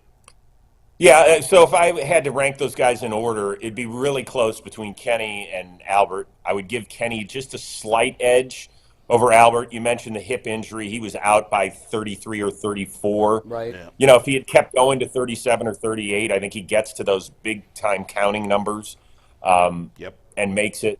He was not a plus defender, and obviously that sort of stuff hurts him, especially in the way that the categories are weighed these days and how much defense factors into it. But I don't think that should be the end-all, be-all. It doesn't have to be the most complete player in the Hall of Fame. Right. I mean, you would have a hard time arguing that Albert Belle wasn't the best bat in the American League from 91 through 99. I know that you could say Frank Thomas. I know you could say Ken Griffey Jr., who certainly missed his share of games during that time. But Albert Belle was as dominant a guy. I think he had 8 straight 30 and 100 seasons. And the only other guys who did that were Ruth, Gehrig, and Jimmy Fox. I never saw any of those guys play. I heard they were pretty good. Mm-hmm. And Chris, as we go, because I know Mike's wrapping us, I think, didn't he also have 50 home runs and 50 doubles in a season? When you think about that, a double is a hard-hit ball, oftentimes to the wall or it's well struck. Like he was, I agree with you, for the 90s. He was phenomenal. If he wasn't the best hitter in the American League in the 90s, he is certainly in the top 2 or 3. Yeah. And quickly, I know we got to go. I had a voter, Chris, tell me, and I hadn't talked to a lot of voters about this, but a voter that you and I know and we both respect told me that with Albert came a hint or at least a crooked eye on PEDs, and particularly because he later had the hip injury. This particular voter told me that a lot of times hip injuries and PED users are correlated. And they also said he had that kind of roid rage on the field. I don't know how much of that is true, but this voter at least told me he felt like Albert could have been a product of PED use. Sure hope that voter isn't on a jury anytime soon. Yeah, really. Listen, you're right about that. That is ridiculous. That is a crappy way to go about life if you're going to look at people and because they. So I guess Bo Jackson, well, he had a hip injury, so let's throw him in that category because there's never been anybody who's angry who hasn't been on PEDs. I've met plenty of people who are assholes in my life, and they do not use performance-enhancing drugs. Yeah, no, I agree. I made the same arguments you made, and he said, "Look, I also kept the reason I kept him off was he didn't do it long enough. Yeah. But if I needed another reason, he was one of the guys that I looked at, and I always said, I'm just not sure." Shout out to Chris Rose, my defense attorney. I need you, bro. Thanks, Chris. Well, Make sure you check out the full interview on YouTube and Twitter on the Chris Wait till Rose you see Report. my billing hours. Oh, Yeah, it's gonna He's not cheap. All right. Thanks, Chris. All right, Chris, All right, thanks Chris. for Guys, coming I on. appreciate you having me on. Thanks. Everybody needs to go check out that. I think you said something that was interesting, that most of our audience is young. And their idea of Albert Belle is the video where he's going like this, and he's, plowing Fernando Vina. But I do think Which was an awesome moment. he was one of Did the you know most his name was exciting players Joey? I watched. I bet you most people don't know I got a that. baseball came card in here with and Joey said Bell. that. Oh, yeah. I think you said that Hey, last after year. he came back, you were right. He Yeah. went to alcohol rehab. He came back. There was a fan who was chanting, "Joey." Yeah, right. He took the baseball and threw it and hit him square in the chest in the stands. That's crazy. He was crazy. I also saw him when he was warming up right before the game. A lot of times infielders, outfielders will just have a toss right there in front of the dugouts. And I saw Albert having a long toss with a player. I can't remember who it was. I was on the backside of the player he was throwing to.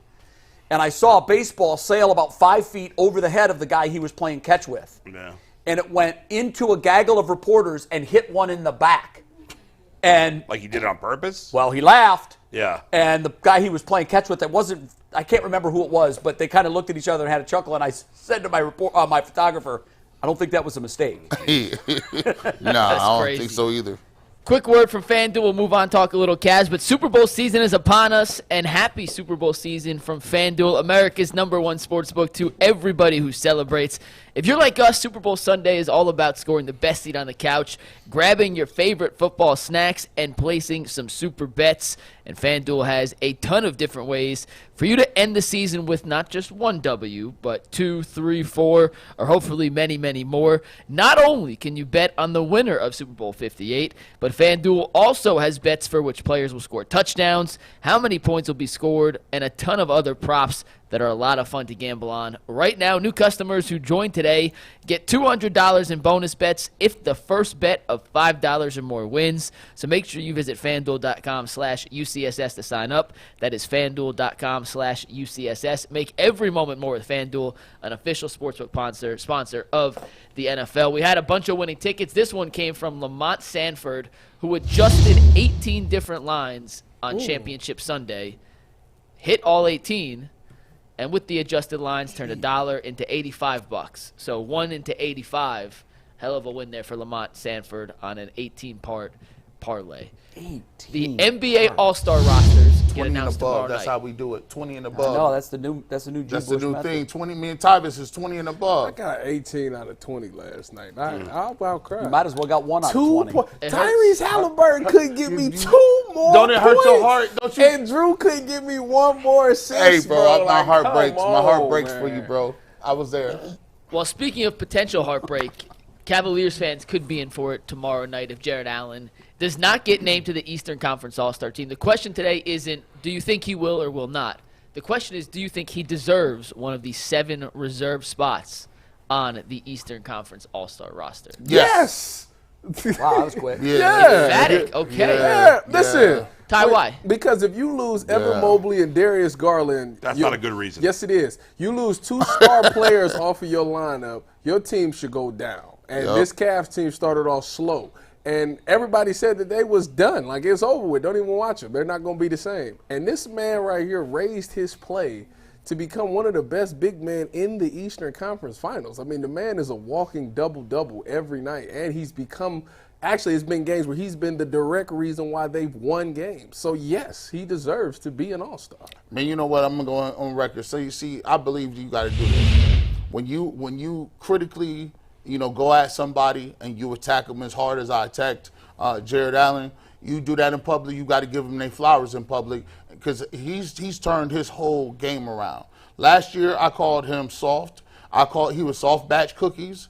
Let's see, Keebler Toll House cookies, you know what I'm saying? And the ones that you put together at Christmas time with your little girl's Tivers, he was soft as those cookies. And I'm going to tell you what, he came back and he did his thing. He's been rebounding the basketball. He's touching the ball more. He's stepped his game up, and he's been one of the catalysts for this new change in how they go about playing basketball. He's been more aggressive under the basket. Look at that, 65% field goal percentage. He's dunking everything by the rim. And so Jarrett Allen, I'm gonna tell you what, shout out to you. Because I don't know if you heard us after you said that statement, maybe the Bryce is a little too light. I can't believe you said that. You came back and said, you know what, let me just put this work in. You ain't say nothing, you just put the work in.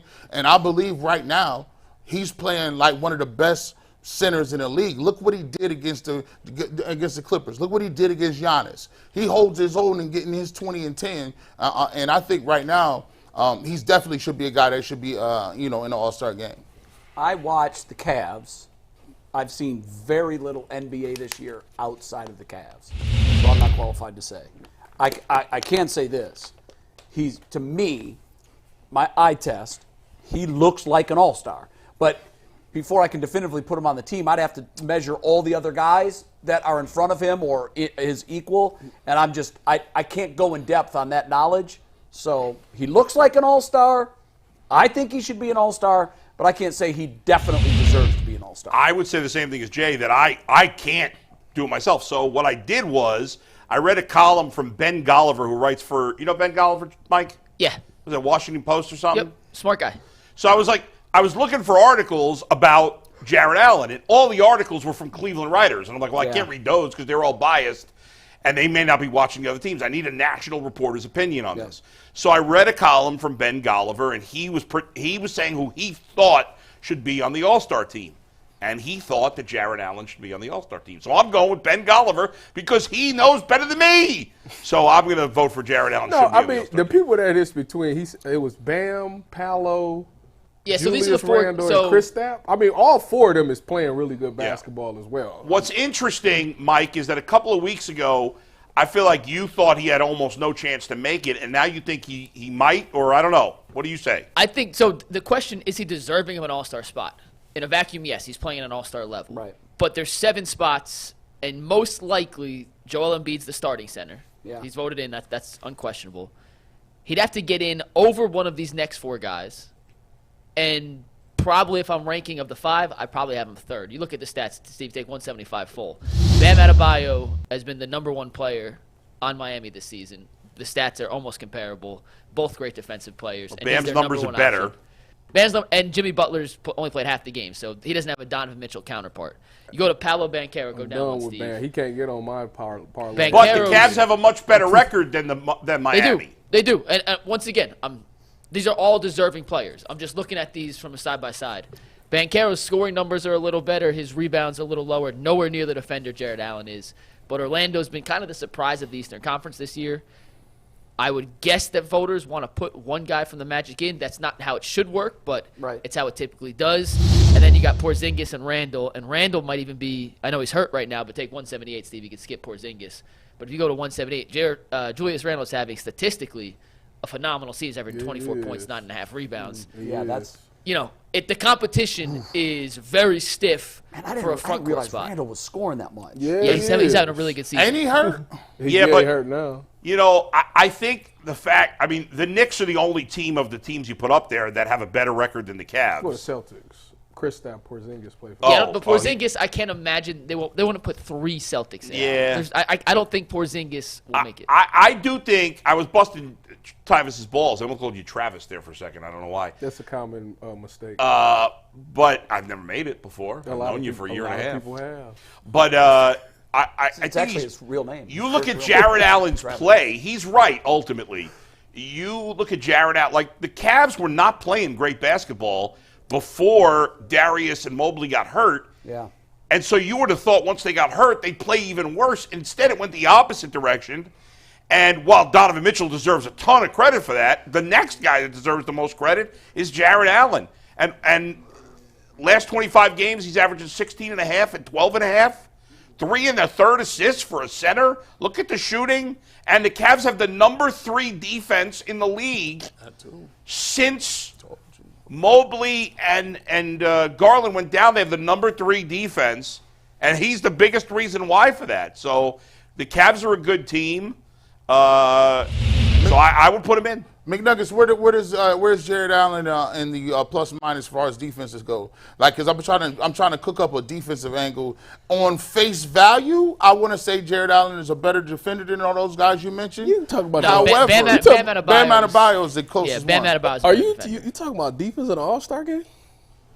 I'm just Well, trying. nobody's going to play defense. That That should go into why he makes it. Yeah, I'm talking about going into why he could. Yeah, but if defense is your strength, that's an argument to leave you off the NBA All-Star team. Right, but his points and rebounds have been fantastic. I'm giving him. That's why I'm giving Yeah. him credit for it. But the defensive part, listen, the score is going to be 176 to, 120. I'm just or making 169. I'm just making an argument why he would make the All-Star team Right. over somebody else. So this year, G, and defensive win shares is probably the closest thing you could get to like a defensive rating. I'll go him versus Bam. They're almost identical in defensive metrics this year. Jarrett Allen's at 2.2 win share this season defensively. They've played the same. Bam's played 1 less game, so you're looking at the same sample size. Bam's 2.1, Jarrett's 2.2, which is essentially exactly the same. And their defensive box score plus minus is both in the 1.5 to 1.9 range, which is a negligible difference. So Yeah. Bam can't get on my parlay. Where is the game this year? He got me. it's in Indianapolis. He on the Oh, wow. list. Had a nerve Short little car ride for us. Had a nerve to Yeah. get So four- he's got a 4 legit points shot. one What game. would you say, 50-50 chance or no, lower than that? I'd say lower. So like I said, there's 7 reserve spots. It's voted on by coaches. So this is just a coach vote. yeah. I don't know, and I guess every coach would do this differently. Are you putting guys in who are going to put on the best show? Are you putting guys in I don't think to coaches win? care about that, do they? And that's what I'm saying. I don't think they would. I'd be surprised just because of the quality of guards in the Eastern Conference. And you're looking at, if you're going to get another center in, Yeah. I can't put them over. I can't see them taking 2 centers on 7 reserve spots is my issue. No, So I only think- one center's No, yeah, making I it think as a Jarrett Allen reserve. gets squeezed out and probably makes it in. And I know Randall's not a real center. And I think his best bet to make the roster is Randall gets an all-star spot. He's hurt right now. He won't participate. Oh, and then Allen he takes gets that the spot. injury Yeah, reserve you spot. might be right there. But he's playing at an all-star level. It's not like he's not playing at the level to make an all-star game. Not I'm a just lot of not spots. Sure if the spots meet their criteria. And on the Western Conference, there's going to be a really, really good guard who gets less off the spot. And on Friday morning, you're going to see player X got snubbed, Sure. and it could be Steph Curry. Just throwing it out there. Surprised Steph they Curry haven't is the All-Star increased game. to 15. Yeah, right. Yeah, they That's should. not- I think that's they not- should too. But That's then never again, gonna you happen. cut the playing time of the real stars, Yeah. and that's who the players want to see. Steph Curry The getting Warriors are snipped. below Yeah, okay. 500, aren't they? Yeah. Well, let me just real quick on the Steph thing, because Earl just looked at me. He's not a starter. Most likely, 3 of these 4 guards are going to get in, and one's not. Steph, Booker, De'Aaron Fox, and there's one more. I'm drawing a blank off the top of my Okay, head. then he's the guy that doesn't make it because if you can't remember his Anthony name, Edwards. Anthony Edwards. Oh, Anthony Edwards is on. I don't know Yeah, what he's you a- think. here's Anthony the- Coaches Edwards leave is out going to Steph be Curry, in though. there. that's the point. His Yeah. coaches know this is the fans' game. Swipe would get left off. Whether or and not it he's sucks. having a typical Steph Curry year or not, one of the most entertaining players to watch in the league, love him or hate him, is Steph Curry. I agree. Particularly in the All-Star game, because that dude will post up from behind half court and shoot at least one three-pointer in that game. I'm just and saying, fans one of love those that. four guards Swipe is again- probably not Swipe going to make again it, and left they're all off, and having that's- it's all-star unfortunate. caliber. No, they are. seasons. You're right, though. That's a logjam at guards. By in the way, West. you guys know who's in first place in the Western Conference right now? Minnesota. Minnesota. Yeah, it is. I had no idea. Yeah, they're having a great Oklahoma year. City still First too? place. Oklahoma And that's why City's Anthony Edwards number probably 2. has to get Anthony in. Edwards has to get in. No, he's Anthony Edwards is in. So He's those starting. four, who you leaving out? They got the I second. told I'm not you. leaving Steph out. I agree. I'm just saying, Now one of the those top- guys is gonna be De'Aaron crazy. Fox is not going to make That's it, probably even the- though he deserves it. Top He's four probably teams the in odd the man West out. are all within 2 games. Minnesota, really Denver, competitive. OKC, and the Clippers. And to your point that you always love to make, it's the regular season. I don't anoint any champions in the regular season. No. I think Minnesota's there. It's kind of a shock to a lot And- of people. and but he playing in let's- Sacramento. At the end of the year, let's see Yeah, if he ain't Minnesota's in getting the in. NBA Finals. Then Gotta- I'd be impressed. By the way, interesting on the Cavs. Remember last year there was this massive home road differential with the Cavs? Yes. Like that Yes. was such a big storyline, and I hadn't really Same been thing paying with the attention to it. Browns. At home, they're 16-8. On the road, they're 12-8. So they're better at home, but it's not the disparity that it was. I mean, they sucked on the road last They year. needed to become a better road team. So And they I'm got glad a to see that. 600 winning percentage on the road. Speaking of home games, the Cavs got a home game tonight, and they're going to get a big part of their lineup back. We'll tell you who that is and how he's going to affect the game after a Jace Medical read. I know we come to sports and we go to Cavs games to escape the realities of real life, but let's just take a minute to talk about getting prepared for the future. According to the FDA, pharmacies are running out of life-saving antibiotics right in the middle of the worst flu season in over a decade. Guys, that's scary, and we've seen some scary sporting events here in Cleveland. It's even scarier than that. I can't imagine a more helpless feeling than Anthony or Earl or one of our OG members like Creative Juice, Evan419, Phil Bowman, or Eddie E getting sick while a supply chain issue keeps them from their life-saving medication. But thankfully, we'll all be okay because of Jace Medical. The Jace case is a pack of 5 different antibiotics that treat a long list of bacterial illnesses, including UTIs, respiratory infections, and a handful of other harmful things that could happen to any of us. So make sure you visit jacemedical.com, complete the physician encounter so it can be reviewed by a board-certified physician, and then your medications get dispensed by a licensed pharmacy at just a fraction of the regular cost. It's never been more important to be prepared than today. So from Bull, Jay, G, Tyvis, and myself, go to Jace Medical. Use promo code LOCKEDON for $20 off your order. Darius Garland. Can I nitpick? It was good, really good. Trying to but fly you through that used one. the same 4 Yeah. viewer net. Where's Daryl? We could have Good done point. some new people. Where's Daryl? Was just flying through that because I know we got That was one disappointing. time crunch here. I cut Darius you slack. Garland back tonight, guys. We saw Evan Mobley make his return Monday. We were all a fan on Tuesday of how JB handled his return into the lineup without mix-matching their lineups and staggering Mobley and Allen. What do you expect from Darius Garland in his return to the lineup tonight, and what would you like to see from JB? Well, I mean, I think they should. I think that obviously he should probably start the game, see how that thing goes there, because he's got to find his place in this lineup. I mean, if Donovan's going to continue to be the main ball handler and continue to take that point guard role, then it's time for DG to. Do you think he will with Garland coming back?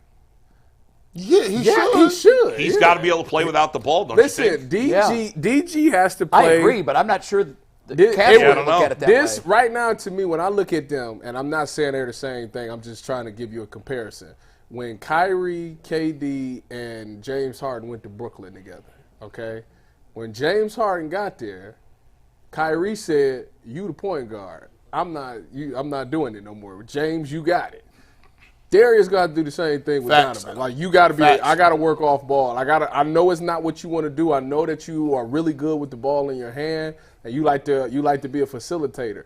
But just like Donovan just did, he just had to change his whole game, and he's a better player because of it. Now you can become a better player because you can work off ball and you can show that you can create your own shot. And Do you all think of those Darius will things. do that? He has no choice. Or he Well, goes- we he hope goes- he that goes, that the listen, teams make I'm trying to sure keep. do it. I'm trying to keep him in the starting lineup. That's what I'm saying. To be in the Okay, so if starting you want to be a lineup. star, well, I agree with everything Because you said. if I'm not- not sure the Cavs see it that way. If not, then you can come off the bench and you can be the facilitator that you want to be. You just have to do it with the two. You can facilitate with them too. I think you could have both, right? Like, you're not going to play him 12 minutes. So there's going to be, I think he's got to adjust his game, just like other people have to adjust their I game. agree, That's but what I I'm just don't saying. know. We'll see if the Cavs see it that way. But yes, the Cavs will be better if when he's playing with Donovan, he's essentially the 2 guard. right? And Donovan's running the show, And you checkerboard and their he's minutes. one of the guys out there. Yeah, I'm not saying he got to do it for the whole game. But when Donovan sits for some time, when Donovan sits, then he takes over during those minutes as the point guard. And you lose nothing. If there was one knock on Darius Garland, Mikey, you could say it. He's a guard. Sometimes you play guard. Look, sometimes guard get infatuated with dribbling the ball all over he dribbling all under the basket, turning around, dribbling some more, and then he looking for a high handoff lob. That ain't how we've been playing. Hopefully they showed him them game tapes like, hey, you see that corner? Go stand over there and wait to get this ball and be a knockdown shooter. Yeah. He's going to switch something up. He dribbled too much to be in his offense. And that don't mean he can't if he gets a pass taken to the basket. Yes. No, yeah, he can do that.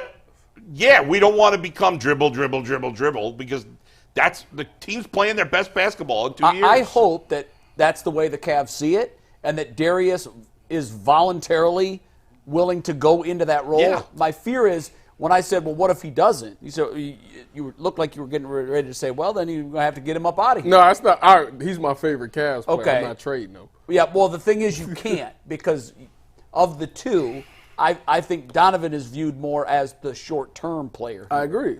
And so you but- got to be careful that if you put him in that role and he doesn't want to do it, next thing you could be seeing is him coming up for and saying, I want to trade. Well, we can't. Well, look, we listen. Well, this is what I'll say. I'll say that in his career, it's going to come a time where you got to learn how to do something else. You can't just be a one-trick pony. You got to be able to do other things.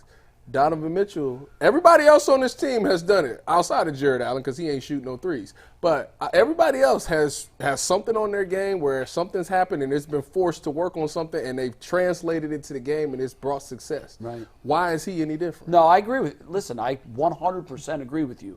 But as you know, players don't always see it that way. That's right. He can still do his thing. I'm not I taking agree the with ball. that. But he's gotta I'm not play within the yeah, system. He I'm may not say, taking oh, the ball. no, I'm the point, and Yeah, we don't I'm know. not taking the ball out your hands Hey, like that. Like, he ain't proving it's not nothing what in you this think league. I'm saying. Hey, you know what you do? You pull out this phone and you tell him, listen, hey, they'll be like, who is this? Oh, that's Colin Sexton. Don't be. that's what and listen. That's what I'm leaning towards. Don't do We yourself remember like how that. that thing came around. Don't He do was that. a cautionary tale for Colin Darius. Sexton is a top guard right now in the West. You don't believe that? He's Listen, a scorer. He's Is a he- one-trick pony. McNuggets, is he not doing his thing? when you One talk? What does he do besides pony. score? Colin Sexton. He scores. He can score. Yeah, he's Yeah. good That's scorer. that one-shot Dillinger. By the way, You pull your phone out and say, "This is Colin." Oh, you got one shot. I'm out. I texted somebody in the know with the Cavaliers yesterday, Oh man. and I said, I think Mobley, we were saying yesterday that we think Mobley should be shooting three-pointers, more three-pointers, 3 to 4 three-pointers a game. A, will that happen? B, do the Cavs believe he's capable? C, is he confident in himself? Yeah. And the response was, and this guy is somebody who knows the team very well, he says it's not going to happen because he has no confidence in his three-point shot. Now, he said the team 100% believes he can be a three-point What are shooter. you talking about, Evan? Yeah, who the hell else would I be talking thought you- about? Follow We the just ball. had this conversation yesterday, Tyvus. Tyvus forgot what the first topic of the show was Jeez. 12 minutes in and didn't know who you're talking about after an dog. entire So- monologue and his picture. Because on he the was screen. digging in his phone and he I wasn't paying was attention. No, I thought he was still talking about Darius. finish I your was point, gonna be though. like, So No, he what? does not think it's going to happen, that he's not going to be out one of the four guys because his confidence level is low. And That's what I said yesterday. You did, you were right. But he did say that the team totally believes in him. It's all about his own confidence. Right. And he's got to work on that because does. You know what he got to do? Not give an F. Just shoot it. You know what he Just should shoot do? it. I don't care if I make it. I'm gonna Hey, shoot it though. Here's what he should do. Next thing you know, wet. Ooh. That comes with the next You don't word. even need to do that. You go down to the Wolstein Center. You talk to my man's Imani Bates and figure out how he has no conscience. None. No remorse. Gee, do you think that that's a DNA trait? Because Because I do. That is definitely a DNA trait. Like give people who got that, that's a special. Now that could be tricky. You can either turn into a dictator or you can shoot good. Like you don't ever know. You double down. I've never been wrong. But this dude, when he pulling up like that, He's no. like he's not even there.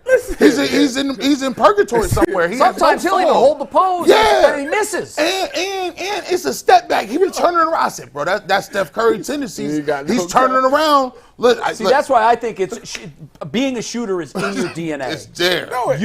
I think it is. Now, it doesn't mean that you can't learn to be a shooter, but the shooter's mentality is in your DNA or it's not. Why would that bother you though? Like if I shoot it, I'm talking about pure as a person, like for everybody, you shoot it and miss. First of all, ain't nobody expecting you to make it no way. So no, but you playing with house money because that's not that's not attainable long term. You're saying shoot it. We don't care if you miss. Shoot it. If he was 0 for 5 from 3 in 5 straight games. I gotta stand up and say, okay, can we stop shooting threes? Well, we'll know. What if he 1 for 4? People seek to be liked in life. 25%, isn't it? People seek to be liked in life, and if you are doing something and it's not that's successful, a DNA characteristic. Yes, you sit there and you're like, man, I want to do well, so I'm not going to do that because people I'm not going to do that. You just brought up the point yesterday that Brook Lopez? No, Brook Lopez. It was Brook Lopez. Never shot, and then all of a sudden he shot. No, Rajon Rondo, he never shot. But he wasn't a good shooter. But by the end of his career, he was at the end. So it's like much better. See what I'm saying? Jason Kidd's a good example of that. Jason Kidd was not a good shooter. He's top 10 all time in threes made in NBA. Blake Kobe got a lot better. Blake Griffin was a dunker. Next thing you know, it's the conviction, boy. You ever? I compare it to dieting, right? When you diet and you lose a couple of pounds, and somebody come up to you and say, "Hey, man, you look like you're working out."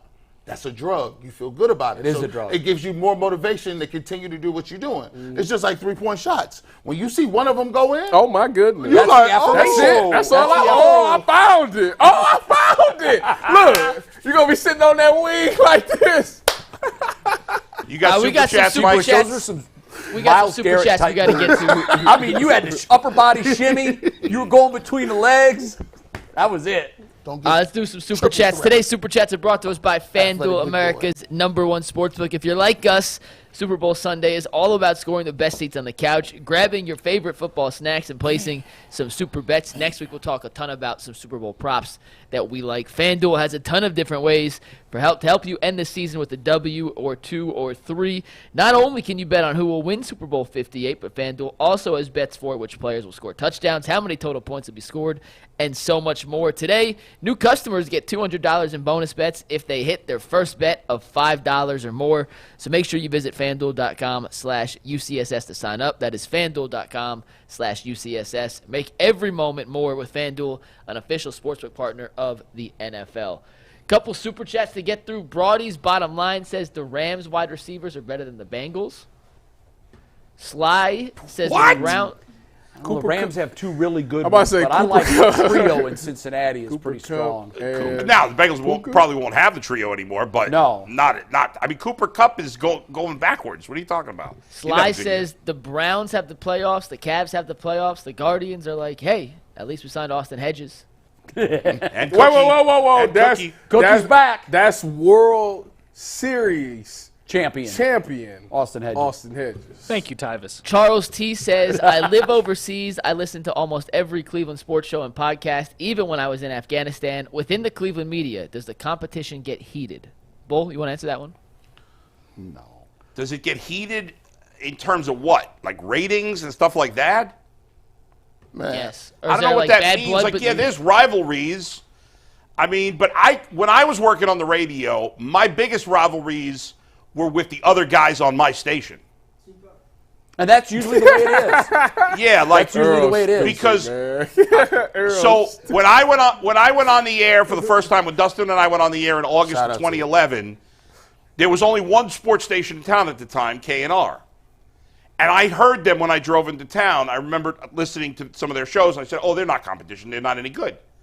So I knew we would kill them in the ratings, even though they'd been established. So we got their afternoon host fired within 6 months because we killed them in the ratings. And from 6 months till the time I left and through now, KNR has never beaten the fan in the afternoon. McNuggets, like I always tell you, listen, shout out whatever television show wants to get this. This is G. Bush's, our executive producer. I want all the big wigs in one house. It's a reality TV show. I got Jay, I got Bull, I got Dustin Fox, I got Nick, I got all of them. Aaron Goldhammer, everybody. Andre Knott, come on out of retirement. And everybody gives you think. Andre's not in retirement. He does stuff. He does plenty. Listen, He doesn't do any radio. Day to day. And I'm going to put y'all yeah. all in the house, and it's a competition. Y'all got to write monologues. Y'all got to see who can read the news better, who has the best opinion. Y'all got to debate back and forth. And y'all going to stay in the house for 2 weeks, Jay. You got to show up. But if you and Tony Rizzo, I need you and Rizzo one-on-one, and I'm the Don King of this. Ratings crazy. See, I dismissed everybody on K&R. No offense. What about me? Oh, you Because we were killing them. My rival was Ken Carmen in the morning. That was my rival. We want black We got on black. two more. I wanted to beat Ken in the ratings. That was all. That was my rivalry. Christian Ortega says, if Watson continues to win, I could care less about his stats. I just want a winning quarterback in Cleveland. And Vigilant Hawk says, the real question is, how do you have 20-plus accusers and not a solid piece of evidence? And those are the super chats for today. Someone hit us up during the show during that argument and said, Oh, we got one more. Sorry, one more came in. Pay his accusers. Does that change anything for you? No, we already knew that. Yeah. Wait, we got one that just Yeah, came go in with 10 seconds left. Charles T. Who in Cleveland media would you want to have a celebrity boxing match with? I'm not about to get punched in I'm the too face. old for that nonsense. I'll take any of them. I'm young enough. Then me and Tyvus then. I ain't even. Oh yeah. Baseball then boxing. You said you ever seen Mike Tyson's fights? But it's got to be MMA. that. It's got to be wrestling. See you in overtime. And that's my backbone. See you in overtime. Peace. Hey, listen.